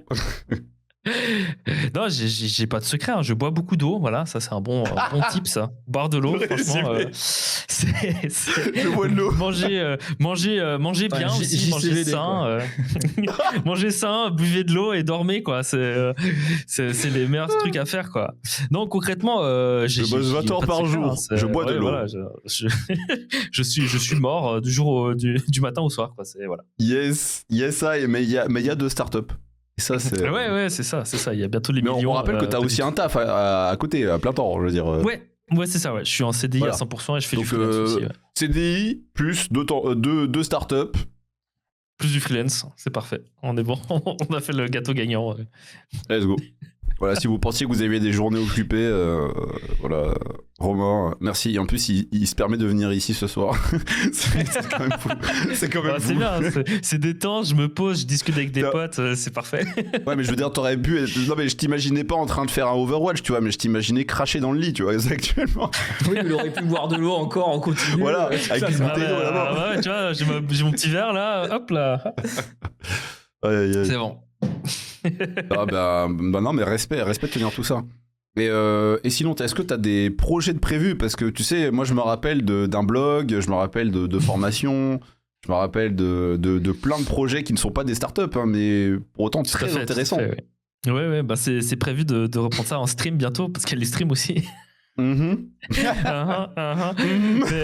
ouais, concrètement, j'ai vraiment un seul projet qui me tient à cœur, hormis bien sûr ces 2 startups magnifiques qui est Boom Boom et Streedy. C'est boire de l'eau. Voilà. Non, c'est mon site à moi, mon site de formation, parce que j'aime bien parler, j'aime bien essayer d'enseigner à des gens des trucs, quoi, et partager des connaissances que je peux avoir, et j'ai envie de créer un site de formation depuis bientôt 10 ans. Donc voilà, ça, enfin 10 ans, non, il y a 10 ans, je venais de commencer ma carrière. Depuis, je sais pas, 3-4 ans. Et il buvait des petites bouteilles à cette époque. Et du coup, bah voilà, c'est un peu c'est un projet plus perso, donc c'est pas celui que je vais mettre en avant quand en fait c'est quand j'ai du temps, je travaille dessus, et vu que j'ai pas de temps, jamais en fait, ben je travaille jamais dessus, quoi. C'est un peu le problème. malheureusement. Aïe, aïe, aïe, aïe. Ok, ouais, mais tu penses que... Est-ce que tu penses qu'un jour, t'as une idée de quand est-ce qu'on aura un truc, t'as des pistes de date t'es en mode, c'est dans un carton, on verra, voilà. En fait, c'est un peu le fil rouge de ma chaîne YouTube, mon stream et tout, mais c'est un fil rouge qui dure des années, tu vois. C'est pas un bon fil rouge. Ouais, c'est les VOD, c'est que les VOD pour le moment. Donc, okay. Non, j'ai... chaîne YouTube et oui, j'ai envie en fait de le sortir en 2024, mais je dis ça à chaque fois l'année d'avant pour l'année d'après, tu vois, donc ça veut rien dire, mais en même temps il est bien avancé, donc et puis j'ai des contacts à droite à gauche, j'ai déjà des petits plans de formation, donc ça avance, tu vois, petit à petit, et ça pourrait arriver prochainement, sans aucun leak bien évidemment d'informations, quoi. Ok, j'en dirai pas plus. Ça marche, il y a pas de souci. De toute façon, on va finir un peu tout ça avec les questions. Parce que je pense que là, on a fait le tour. Hein. Je vais pas te demander de raconter toute ta life. Je vais pas te... L'interview. Voilà, c'est ça. En fait, c'était un piège. C'est vraiment une interview. Installe-toi. On est là encore pour 2 heures. Interview. Non, il y a professeur qui pose une question intéressante, je trouve. Et on part sur les questions. Si jamais vous avez repéré des petits trucs ou des sujets, n'hésitez pas. Même si vous avez des sujets, là, c'est le moment, on va dire, c'est le freestyle. La formation, c'est pas d'aide avec ChatGPT. Alors même si la question est peut-être une blague, je trouve qu'il y a vraiment une question à se poser, puisque l'auto-formation est devenue bien plus accessible qu'avant. Là où avant, il fallait quand même un certain talent, entre guillemets talent, en tout cas surtout détermination, pour aller chercher tes infos, qui demandaient un effort considérable. Bon, sauf quand t'avais le site du 0 plus graphic art, mais ça c'est un détail. mais même pour le cadre et tout, bref, c'était compliqué. Aujourd'hui, tu demandes, voilà, tu demandes à l'IA, il te répond. Alors des fois, il va te faire des erreurs, mais souvent les erreurs c'est à plus haut niveau. Mais sur du bas niveau, sur de la formation qui n'est pas ultra poussée ou ultra récente, tu vas avoir des infos qui sont entre guillemets bonnes, quoi, qui vont faire le taf. Donc selon vous, la formation, et surtout selon toi, Romain, puisque tu taxes sur ce... Enfin, t'avais des projets par rapport à ça, est-ce que pour toi, la formation n'est pas impactée par l'IA? Je prends un ton journalistique. Par l'IA. Alors, mon cher Romain, vous m'entendez? Non, concret, je pense vraiment pas. Alors, je pense vraiment que ça va être le dernier truc impacté par les IA, si ça sera impacté un jour, parce que certes, tu vas pouvoir t'auto-former plus rapidement, mais en même temps, pour moi, quand tu suis une formation, tu as en fait comme un mentor avec toi qui va t'apprendre un truc vraiment de A à Z et partager toutes ces connaissances qui sont basées sur 10 ans, 15 ans d'expérience, j'en sais rien, sur un domaine précis. Et ça, en fait, l'IA, elle ne pourra jamais te le faire. Parce que l'IA, tu lui poses des questions ou tu lui demandes de te faire un plan pour apprendre un truc et autre, mais tu n'auras pas l'expérience de la personne derrière. Tu ne pourras pas lui poser des questions et l'IA ne va pas se dire OK, pour qu'il comprenne bien ça, en fait, il faut qu'il fasse ces 4 erreurs avant parce que sinon, il ne va pas comprendre pourquoi il fait comme ça, etc. etc. Et pour moi, une formation, il y a des exercices, il y a un prof qui t'enseigne un truc, il y a de la doc après, de la lecture, il y a différents endroits où tu peux aller la lire. Et bien évidemment que ça peut aider, mais ça remplacera jamais, selon moi, la formation. Ok, je vois. Bah ouais, Defute, toi, t'en penses quoi?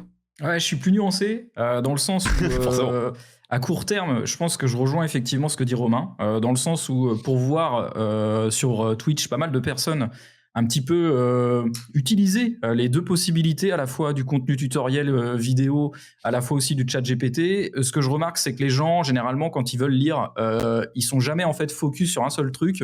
Et genre rechercher même dans une doc, tu envoies un lien dans une doc pour dire à la personne, vas-y, regarde, c'est là. La personne, ce qu'elle va faire, c'est qu'elle va scroller 3-4 fois, puis en fait, elle va se balader ailleurs, et tu lui dis, non mais en fait, je t'ai envoyé juste la portion, ce qu'il fallait. Lis juste, quoi. Et voilà. Et donc en fait, aujourd'hui, je pense qu'en tant que tel, ChatGPT, c'est un peu ça. C'est-à-dire que tu vas faire ton prompt, tu vas même pas trop lire, tu vas copier-coller, tu vas tester, ça marche pas, quoi. Et si ça marche pas, vas-y, je redemande. Et en fait, en ça, pour moi, aujourd'hui, c'est certain que face à, comme Romain l'a souligné, la formation où on a comment, du contenu vidéo, etc. L'aspect humain qui est mis dans ce contenu tutoriel didactique, aujourd'hui, l'IA ne le remplace pas. Demain, est-ce que l'évolution des outils IA tel qu'on l'a décrit, avec la possibilité d'avoir quelque chose qui soit déployé. Par exemple, je pense à Laravel parce que moi je l'utilise effectivement au quotidien. J'imagine très bien que TaylorOutwell va certainement implémenter un LLM pour que ça puisse rechercher, s'enrichir de sa documentation et que demain tu puisses proposer tes propres questions. De là à ce que les questions soient après interfacées avec une commande vocale, tels les assistants vocaux qu'on a aujourd'hui, qui sont certes pas hyper parfaits, mais qui ont pour rôle de faire déjà certaines tâches. Moi, je pense que dans un avenir, on pourra redébattre du sujet, mais je pense que oui, il y aura certainement des IA qui seront capables peut-être de former des gens sur des thématiques. Quoi. Ah ouais. Par rapport à ce que tu as dit, Romain, je me dois de réagir, évidemment. Je fais un peu écho à un message par rapport à ça, mais ça a suivi un peu ma pensée. Mais c'est concrètement, c'est vrai, tu as raison qu'il y a l'aspect on a la patte, on a le vécu des gens, leurs leçons, qui vont avec la formation. Tu peux pas juste avoir du factuel de point A, point B et c'est tout. Et on n'est pas des robots. Mais par contre, oui, il faut juste que j'ai du contenu, le foutre dans une base de données. Et que ça soit l'expérience, l'XP partagée dans des podcasts, des machins, des interviews de GraphiCart par exemple. Tu vois, je fais l'IA GraphiCart et qui va prendre vraiment tous les points de tous ses tutos et de tout ce qu'il a raconté et qui va te le ressortir vraiment au bon moment dans les tutos et les machins, dans les tutos. Le programme, machin, ce que tu veux. Je reste. En fait, pour moi, tu vois, ce que tu expliques, c'est que tu auras en tutoriel une formation faite par l'IA. Mais c'est comme si tu as une formation actuellement faite par GraphiCart, tu as une formation faite par Lior, tu as une formation faite par XYZ. Ça n'empêche pas d'avoir plusieurs formations, en fait. Tu auras juste une formation faite par l'IA. Alors après, est-ce qu'elle sera de niveau de grande formation ? Peut-être, peut-être pas, je ne sais pas. Ce que je sais en tout cas, c'est que l'IA n'a pas l'expérience derrière de l'être humain et elle ne sait pas, pour le moment en tout cas, comment l'humain raisonne. Et ce n'est pas prévu du jour au lendemain qu'elle le sache. Alors après, on verra, mais je ne pense vraiment pas que ça va remplacer. Il y en aura certainement. Hein. Il y a déjà des pléthores d'articles qui sont écrits par des IA. Ça ne remplace jamais à 100%. Hein. Mais ça pourra aider, par contre. Ça, je pense que ça peut aider. C'est-à-dire que si tu ne sais pas vraiment trop comment faire ton plan de formation, tu peux te faire aider par l'IA pour savoir. Et l'IA peut te conseiller après, tu devrais aller voir cette vidéo de GraphiCart, celle-ci, celle-là. Mais je pense vraiment que ça va être un outil qui va aider, pas révolutionner, pas remplacer non plus. Et pour revenir à ce que disait Defmut, moi je suis d'accord avec lui que pour des sujets en fait où la doc répond à ta question, les formations qui t'expliquent juste comment Laravel fonctionne, parce qu'en fait, ils te résument la doc d'une manière plus humaine, on va dire, celles-là, elles vont peut-être disparaître. Parce qu'effectivement, quand tu cherches une information, tu as meilleur temps de poser la question à ChatGPT qui, lui, connaît la doc et va te sortir la réponse. Mais si tu veux aller un peu plus loin que juste ce qui est proposé dans la doc, c'est tout de suite plus technique et plus complexe, quoi. Tout dépend du type de formation que tu recherches. C'est un tweet que Néo avait fait d'ailleurs qui disait « Mais franchement, quand vous avez des docs, pourquoi vous achetez des formations sur une techno ?» C'est parce que tu pars du principe que la formation va t'apprendre que cette techno et que ce qu'il y a dans la doc, ce qui n'est pas forcément tu te fais mâcher le travail, hein. C'est une optimisation. Aussi, mais c'est surtout que ça va t'apprendre plus de trucs peut-être. C'est pas forcément t'apprendre que le contenu de la doc. Dans un temps court, oui. Ça va t'éviter d'avoir à tout bouffer, à tout digérer. Ah oui, c'est sûr. Mais ça peut aller plus loin, c'est ça que je veux dire, tu vois. Ok. Je vois. J'accepte pas. Non, en vrai, si, j'accepte. En fait, c'est juste que les uns n'invalident pas les autres, en fait. Donc finalement, ce qu'on dit ne fait que coexister dans un ensemble qui est la réalité et qui va être ce que je pense qu'il va y avoir au final. Il y aura pas de c'est terminé les formations, ou à l'inverse. Mais je pense qu'il y aura une manière intermédiaire, une manière intermédiaire et surtout très low cost d'aller se former avec des contenus qui seraient potentiellement, normalement, beaucoup moins accessibles, tu vois. Et aussi moins adaptés, parce qu'il ne faut pas oublier que l'IA peut adapter. Ça, c'est très important de se rappeler de ça, c'est que, comment dire, quand tu achètes une formation avec quelqu'un, tu n'achètes pas forcément un coaching personnalisé, adapté à toi, tu vois. Alors que quand tu bosses avec de l'IA, même si tu as un format qui est peut-être normalisé, à tout moment, tu peux le faire modifier, tu peux le faire adapter, tu peux le contextualiser à ta situation. Donc, ce que tu disais là, j'entends, mais tu vois, ça se vaut, ça dépend de comment tu t'en sers, ça va dépendre de trop de facteurs, en fait. Donc, tout... on est dans la merde. Il y a trop de facteurs. J'ai envie de dire, quelque part, question suivante, changeons, parce qu'on en est putain, l'IA là, c'est pas possible. Allez, partons sur des questions qui n'ont rien à voir avec ça, comme par exemple celle de Karim, qui nous dit, Karim Matra évidemment, allez voir Karim Matra sur YouTube, je le rappelle encore une fois. Comment vois-tu le rôle du développeur évoluer dans les années à venir ? Waouh. Defmute. Allez, vous avez 1h30. Allez, vas-y, Defmute. Je suis bien plus souvent dans l'émission. Mouille-toi un peu là. Je préfère te laisser commencer encore. Mouille-toi, Defmute. Allez, arrête un peu. Là. Depuis tout à l'heure, il répond en premier à chaque fois là. En fait, le truc, c'est que sa question fait aussi écho au sujet d'avant. C'est-à-dire que quand il a posé la question dans le chat, il y avait le sujet d'avant qui était évoqué, parce que après, en tant que tel, comment est-ce que je vois le métier de développeur évoluer ? Enfin. On va certes avoir des outils qui vont peut-être nous faciliter certaines choses. Maintenant, de là à ce que l'outil pense à ma place un business, j'en suis pour le moment pas encore intimement convaincu que elle pourra, en tout cas, le métier de développeur sera totalement remplacé sur tous les aspects métiers, quoi, parce que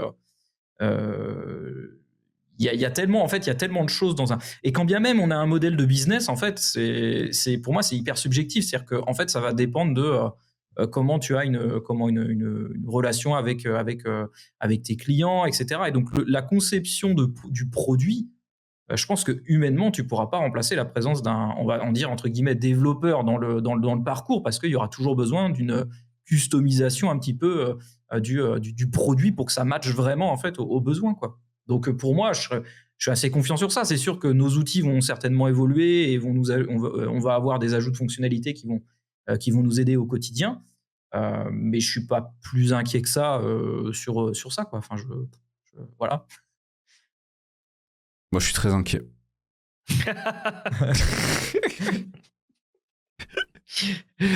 Et toi, Romain, est-ce que tu es inquiet ? Non, vraiment pas du tout. Je vois ça, l'arrivée des IA, comme un outil en plus qu'on peut utiliser, qui va nous aider dans ce qu'on fait.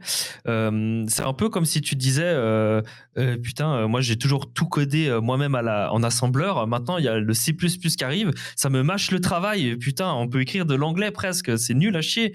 Et après t'as PHP qui arrive. Putain, maintenant en 2-3 mouvements tu peux faire un site internet. Et puis t'as Laravel qui arrive. Mais merde, maintenant moi je me faisais chier à écrire du PHP vraiment à la mano, à me faire voilà, et il y a Laravel qui mâche la moitié du travail. En fait, toutes ces évolutions, c'est des outils en plus qui sont amenés comme Copilot, qui est maintenant connu et utilisé par la plupart des développeurs, qui te permettent, qui te mâchent un peu le travail, mais qui t'enlèvent pas le travail. Ils t'aident dans ton travail. Ils te permettent de faire un meilleur travail, d'avancer plus vite, d'être plus productif. Donc, pour moi, tous ces outils vont simplement t'aider à être plus productif. Pareil, si tu as une question, il y a beaucoup de gens qui vont simplement copier leur message d'erreur dans ChatGPT plutôt que de chercher sur Internet et avoir des pseudo-solutions qui vont soit les aider, soit pas, mais ça va les aider à s'améliorer, à avancer, à être plus productif. Ça va pas les remplacer. Il faut pas oublier que ça a été codé par des développeurs, les IA. Donc le jour où ça nous remplace, je pense qu'il n'est pas encore arrivé et il est dans très très loin, quoi. Ça va vraiment être des outils qui vont nous faciliter la vie. On en parlait au début du live, mais concrètement la doc qui est dans ChatGPT et qui te permet de taper ta question, ça te répond la réponse, ça serait génial.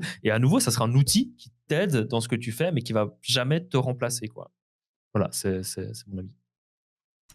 Ouais, je pense que je vais rien dire parce que je me répète trop sur ces trucs. Les gens, ils en peuvent plus. Les gens n'en peuvent plus à force. Limite, je deviens vraiment le prêcheur de l'IA. C'est trop. Non, mais et d'ailleurs, en soi, je suis d'accord avec toi. Je mettrais peut-être juste attention, parce que oui, c'est le truc TED. Mais tu sais, c'est le concept de oui, il m'aide. Tu sais, alors je lui file ce carton, il va le porter à ma place, il m'aide. Ah bah tu peux aussi prendre les cartons à ma place maintenant. Tu peux aussi faire le boulot à ma place. Non mais il m'aide, hein. C'est toujours une aide. Hein. C'est pas, il m'a pas remplacé. Hein. C'est une aide. Non mais je ne code plus. Mais c'est une aide. Au bout d'un moment, le problème, c'est jusqu'où ça va être de l'aide. C'est ça le truc. Je vois ce que tu veux dire. C'est qu'il y aura toujours des développeurs derrière. Moi, la question que je pose souvent aux gens, c'est oui, mais dans quelle proportion ? C'est toujours le concept du oui, mais il faut bien quelqu'un pour gérer les robots. Oui, mais il y a quand même des gens qui ont perdu leur emploi, faut arrêter les conneries. C'est genre... tu sais, c'est vraiment les gens... Non, mais il n'y a rien qu'à changer. Non, c'est faux. Maintenant, je suis d'accord avec toi. Fais attention aussi au biais du « allez, c'est terminé ». Oui, bon, c'est fini, coder avec GPT, c'est génial. Il y a des limites. Il y aura toujours besoin des devs dans les années à venir, il n'y a aucune question là-dessus, je pense pas. Maintenant, comment je vois le métier perso, plus sans parler de remplacement ou pas, sur le métier, moi il y a un point que je trouve très important à prendre en compte, en tout cas à se figurer, c'est que les outils qu'on est en train de mettre en place à plein de niveaux, il n'y a pas que l'IA, j'arrête pas d'être sur l'IA, mais il n'y a pas que ça, hein. Il y a même le fait d'avoir des outils très pratiques qui nous font gagner beaucoup de temps, des IDE ultra puissants, enfin je veux dire, tu prenais un VS Code il y a quelques années, c'est pas comme ce qu'on a aujourd'hui avec les extensions et tout, enfin on a commencé à avoir vraiment des super outils. Un développeur aujourd'hui peut faire un travail, enfin, je sais pas si on se rend compte le travail de combien de gens on peut faire en étant seul aujourd'hui par rapport à il y a 10 ans, tu vois. Genre et ce qu'on va pouvoir faire encore dans 1 an, 2 ans, avec les nouvelles technos qui viennent d'arriver, parce que je vous ai mis en avant au début du live, mais on a des technos qui permettent à une seule personne, avec un budget moindre, d'égaler la force de travail de 1, 2, 3, 4, 5, 6, 7 personnes, bref, c'est exponentiel, à un moindre frais, encore une fois. Maintenant, ça demande du travail d'orga, il y a tout un chef d'orchestre à mettre en place, c'est beaucoup de boulot, il y a des outils à développer encore pour le faire, mais on a une puissance aujourd'hui qui est utilisable par une seule personne et monumentale. Et donc, c'est plutôt positif et négatif. Ça veut dire qu'il y a des opportunités qui se créent, mais ça veut dire aussi que quand il y a beaucoup d'opportunités à saisir, ceux qui ne les saisissent pas, on ne sait pas trop ce qui peut se passer, mais il peut se passer. Donc voilà, c'est ni négatif ni positif, c'est juste qu'il y a ça bouge beaucoup. Voilà mon avis. Après, on peut pas faire Madame Irma sur le métier, hein. On verra bien comment le marché va évoluer. Mais je pense qu'il va y avoir pas mal de changements et d'ailleurs, il y a un professeur qui met en avant l'âge d'or pour les auto-entrepreneurs. Vous en pensez quoi ? Je trouve qu'on parle beaucoup justement de l'IA en disant c'est révolutionnaire, etc. Enfin, et en fait, je pense que l'IA, tout comme les outils no-code, avant de les maîtriser, il y a quand même un gap. C'est-à-dire qu'on pourrait avoir peur aussi du fait de dire, on pourrait avoir peur du fait de dire avec les outils no-code, les développeurs sont plus indispensables. Pour autant, en fait, aujourd'hui, déjà d'une, maîtriser ces outils, on en a déjà parlé, mais c'est pas quelque chose qui se fait facilement. Et au-delà de ça, la capacité en fait à exploiter ces outils-là et à en faire quelque chose, c'est exactement pareil que le dev. Enfin, voilà, on peut en parler longtemps, on peut très bien dire ouais, moi je vais faire une révolution, etc. Trouve un produit, exploite les outils, fais quelque chose de concret, parce que depuis qu'on en parle, moi j'ai pas pour le moment eu le sentiment de me dire qu'il y a eu un nouveau Facebook qui est arrivé, un nouveau truc comme ça qui soit né, et pourtant ça fait depuis maintenant des mois qu'on a ces outils-là, et j'ai pas vu de truc révolutionnaire en dehors de ce qui peut être les outils qu'on a qui nous aident à développer. Mais en tant que produit, en tant que tel, sauf erreur de ma part, j'ai pas eu écho de tiens, ce nouveau service est vraiment révolutionnaire et c'est valorisé, etc. quoi. Après, il faut de la convergence pour ça. Après, il faut que tu aies un marché à prendre pour le prendre, mais je vois ce que tu veux dire. Il faut qu'il y ait un alignement technologie et marché. Maintenant, avec les technologies que là on a depuis une semaine, je pense qu'il y a des marchés qui vont se prendre assez rapidement. Bizarrement. Mais non, mais il faut qu'il y ait des ouvertures entre la technologie et les besoins des gens. Mais ouais, je suis plutôt d'accord avec toi, Defmute, là-dessus. C'est maintenant, j'ai quand même l'impression qu'on a, qu'il y a un espèce d'appel d'air qui se fait vers le fait d'être peut-être plus indépendant et machin, parce que le secteur est moins juste en demande de nouveaux développeurs. Donc forcément, on va avoir de plus en plus de développeurs qui vont se poser la question du maintenant que je vois que c'est moins simple d'avoir la planque, peut-être qu'il va falloir revoir un peu les plans, tu vois. Je pense qu'on va on entre dans une période qui va de plus en plus accélérer là-dessus. Si encore une fois, même si on n'arrête pas de rappeler à raison, il n'y a pas de remplacement des développeurs, mais dans le même temps, il y a quand même un besoin qui n'est pas le même et une productivité qui n'est pas la même. Et donc forcément, il va y avoir des fluctuations et tu n'auras pas la même stabilité que tu avais il y a 2 ans, quoi. Mais est-ce que du coup, ça va se répercuter sur le marché du recrutement, tu penses ? Est-ce que ça veut dire que du coup... C'est déjà le cas. Ouais, je sais pas. Je sais pas si c'est lié à ça. Parce qu'il y a eu vraiment... mais il y a eu vraiment un crash boursier qui fait que beaucoup d'entreprises ont perdu énormément d'argent et qu'ils ont dû virer beaucoup de gens à cause de ça. Je sais pas si c'est lié à l'arrivée des IA, en fait. C'est pas forcément corrélé. Ouais. Et puis même sans ça, je veux dire, si aujourd'hui, de ce qu'on entend, en tout cas du retour qu'on a, c'est que les profils sont difficiles à trouver. Il y a énormément de juniors sur le marché. On a un peu aussi ce sentiment que les recruteurs veulent un mouton à 5 pattes. Est-ce que au final, avec les outils qui sont mis à disposition, ce mouton à 5 pattes, c'est pas comment un développement en interne qu'ils doivent faire, tu vois. Et pour autant, en fait, le marché du recrutement, il y a quand même de la recherche, quoi. Donc je sais pas trop si c'est des choses, je sais pas, si ça va s'en ressentir aussi sur le recrutement ou pas, quoi. Je te dis, moi j'ai l'impression que ça se ressent, des retours que j'ai, ça se ressent déjà un petit peu. Hein. De toute façon, c'est un retour qui vient souvent, c'est que on recherche de plus en plus des seniors, des gens qui savent ce qu'ils font. Parce que le nombre de devs apprentis ou débutants, enfin en tout cas qui ont moins de valeur ajoutée à apporter au projet autre que je peux coder, il y en a de plus en plus.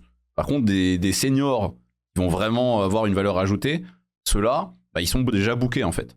Donc de plus en plus, t'as un marché qui devient concurrentiel quand t'es pas un senior qui a de la bouteille et qui a de la valeur ajoutée. Donc pour moi, le marché a déjà changé en fait. T'as ce positionnement là où avant, je dirais il y a 1 an, 2 ans, tu pouvais beaucoup plus t'en sortir en étant un dev lambda sans concurrence quoi.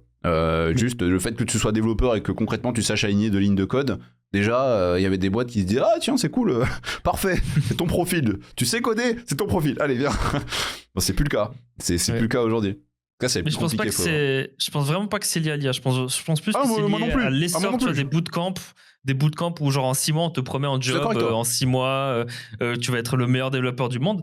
Et il y a tellement de gens malheureusement qui sont tombés là-dedans en se disant génial, j'ai envie de me reconvertir. En 6 mois je suis dev et en 6 mois j'ai un job.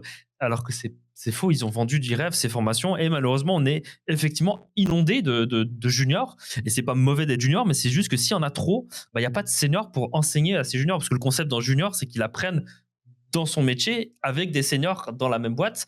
Et si tu te retrouves maintenant avec des boîtes où il y a que des juniors et les juniors ils peuvent pas vraiment progresser, le concept du senior c'est de mentorer le junior. Donc en fait on est effectivement dans un marché complètement saturé de juniors et on est coincé.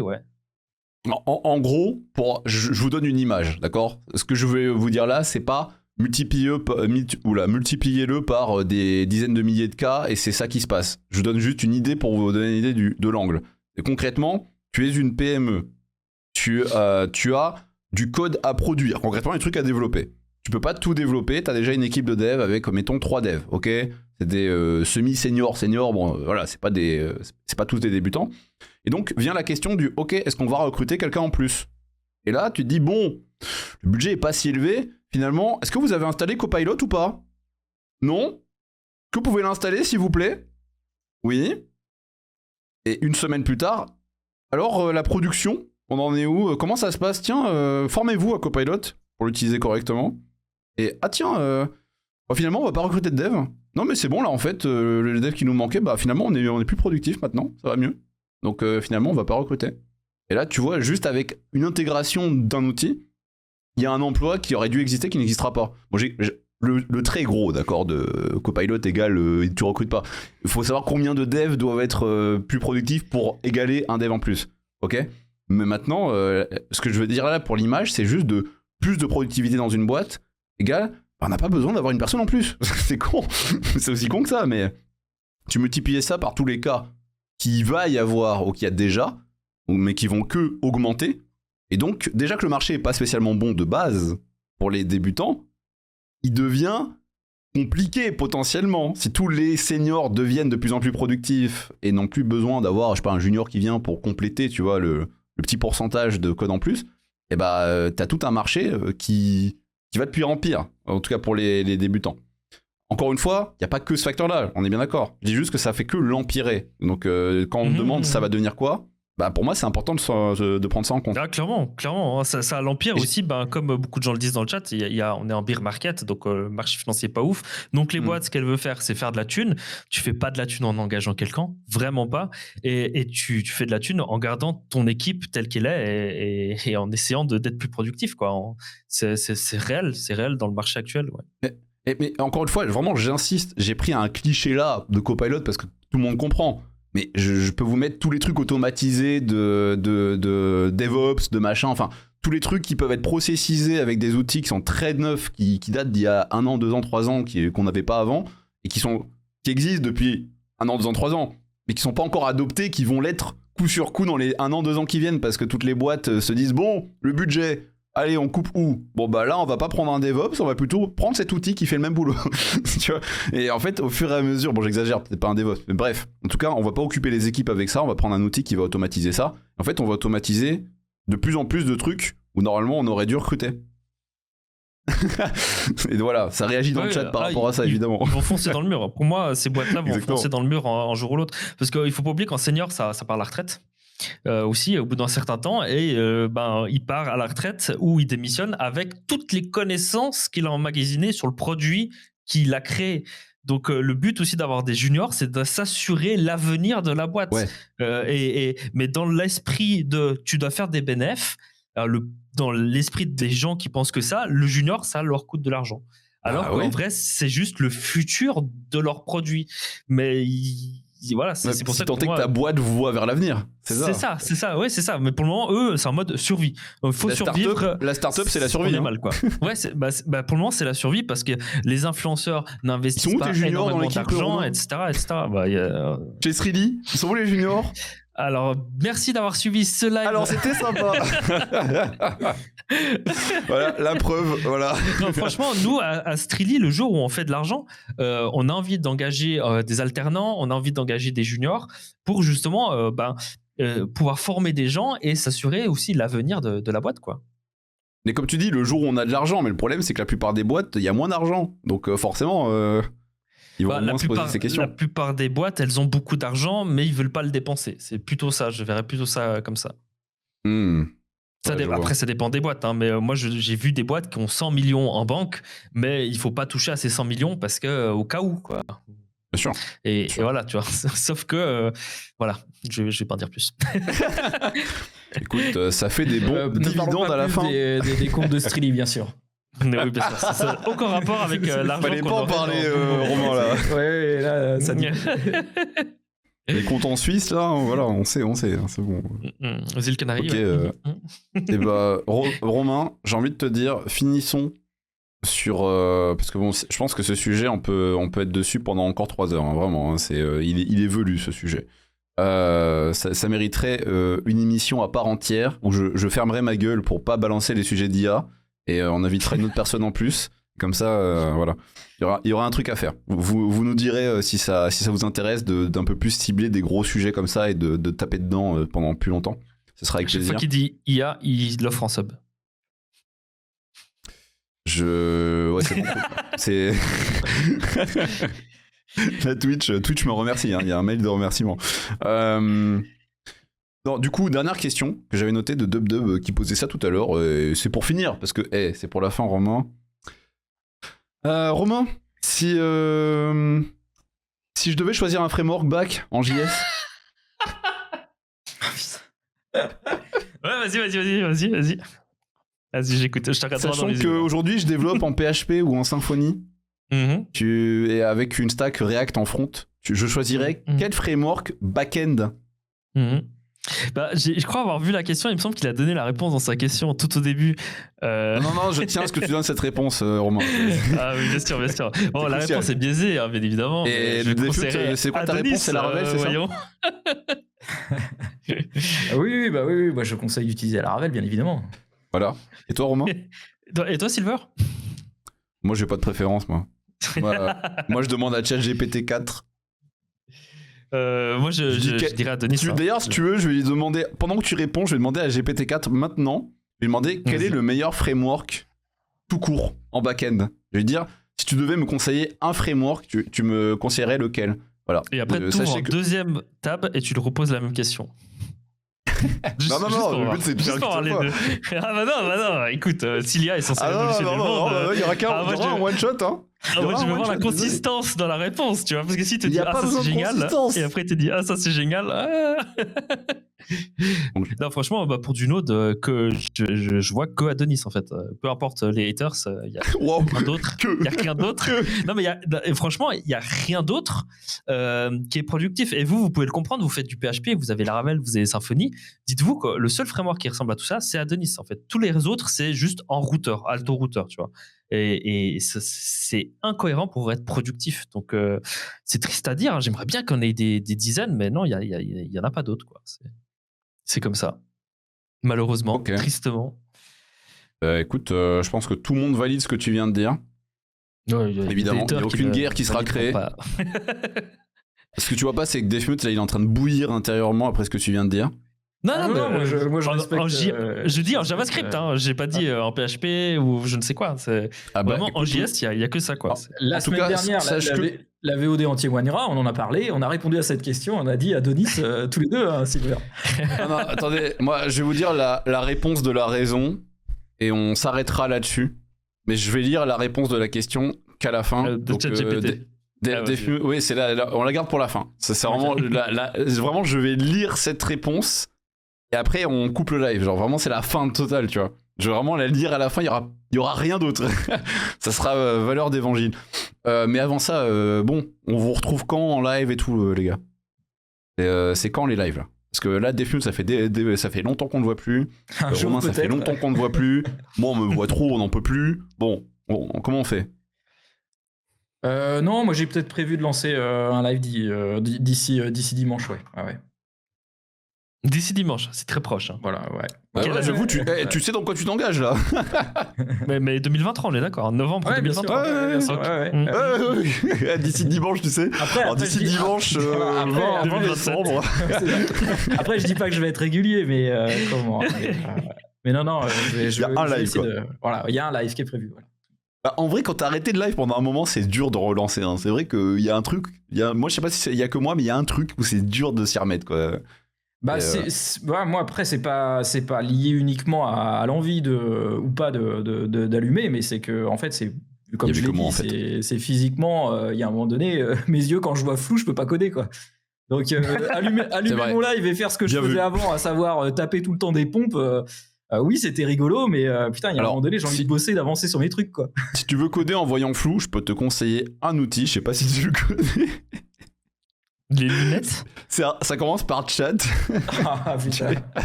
Non. Allez, c'est bon, j'arrête. Bon, ok. Et toi, Romain, c'est quand qu'on te voit en live? Certainement ou dans des contenus, hein, ça peut être semaine prochaine, il y aura la vidéo sur la chaîne de Benjamin où je serai dedans. Certainement des lives également. Et sinon, prochain grand événement, c'est le 23 novembre sur le Discord de Coding Lab où je vais faire une conférence sur Adonis, justement. Donc, si ça vous intéresse d'en apprendre plus, posez des questions, venez, quoi. Voilà. Ok. La propagande avec Néo-Electron, quoi. Putain, la vache. Bah écoutez, exactement. En tout cas, si vous découvrez Romain, allez le voir, Romain Land, vous le retrouvez, il y aura son lien partout, machin. Sur Twitch, vous pouvez cliquer sur son pseudo, c'est easy, allez vous follow pour la prochaine fois. Il fait une masterclass, parce qu'à chaque fois qu'il fait un live, c'est toujours dans un esprit de vous transmettre des connaissances. Et Dieu sait qu'il en a des connaissances, il en a beaucoup trop, son cerveau explose. Regardez, il a une barbe qui l'augmente de 20 ans, juste ça, c'est l'expérience. Ça, c'est l'âge de l'expérience. Ceux qui n'ont pas vu, mes neurones, en fait. C'est mes neurones, ils sortent du visage. Il a le même âge que moi, mais on dirait vraiment que je pourrais être son fils, quoi. C'est inacceptable. Bon. Putain, et là, moi, je suis chauve et imberbe, ça veut dire que j'ai zéro expérience, quoi. T'es le petit enfant, toi. Ça, c'est coup dur, hein, putain. Désolé, toi, Def. Mais c'est d'ailleurs pour ça que j'ai arrêté de faire du code en live et que j'ai fait des pompes. J'ai compris le truc, tu vois. T'as 25 ans, t'auras 25 ans toute ta vie. T'es Tom Cruise, en fait. Bon. On va terminer sur la citation suivante de ChatGPT pour un framework back-end JavaScript qui s'associe avec React pour le front-end. Je vous conseillerais d'utiliser Node.js avec le framework Express. Oh putain, allez, c'est la fin. Rideau. Allez voir mon dernier tweet. Adonis, ne disais pas ça. La messe est dite, voilà. Allez voir mon dernier tweet. Ne l'écoutez pas. Bon, allez, on arrête là. Merci beaucoup. Express. Merci beaucoup d'avoir suivi. On se dit à la prochaine pour de nouvelles aventures. À la semaine prochaine, je ne sais pas encore qui on aura, mais on aura quelqu'un de qualitatif et qui sera quelqu'un de différent de Romain, qui n'aura pas de barbe, ça c'est garanti. Inacceptable. Inacceptable. Bon, déjà, on sait que c'est pas Graphic Art, alors. Hein, c'est vrai. c'est cuit. C'est pas Lior non plus. Ah merde. Non, mais j'ai ma petite idée, donc c'est pour ça. Mais bref, allez, je vous dis à la prochaine. Des bisous et n'oubliez pas, abonnez-vous, tout ça. Ciao, ciao. René. Ciao.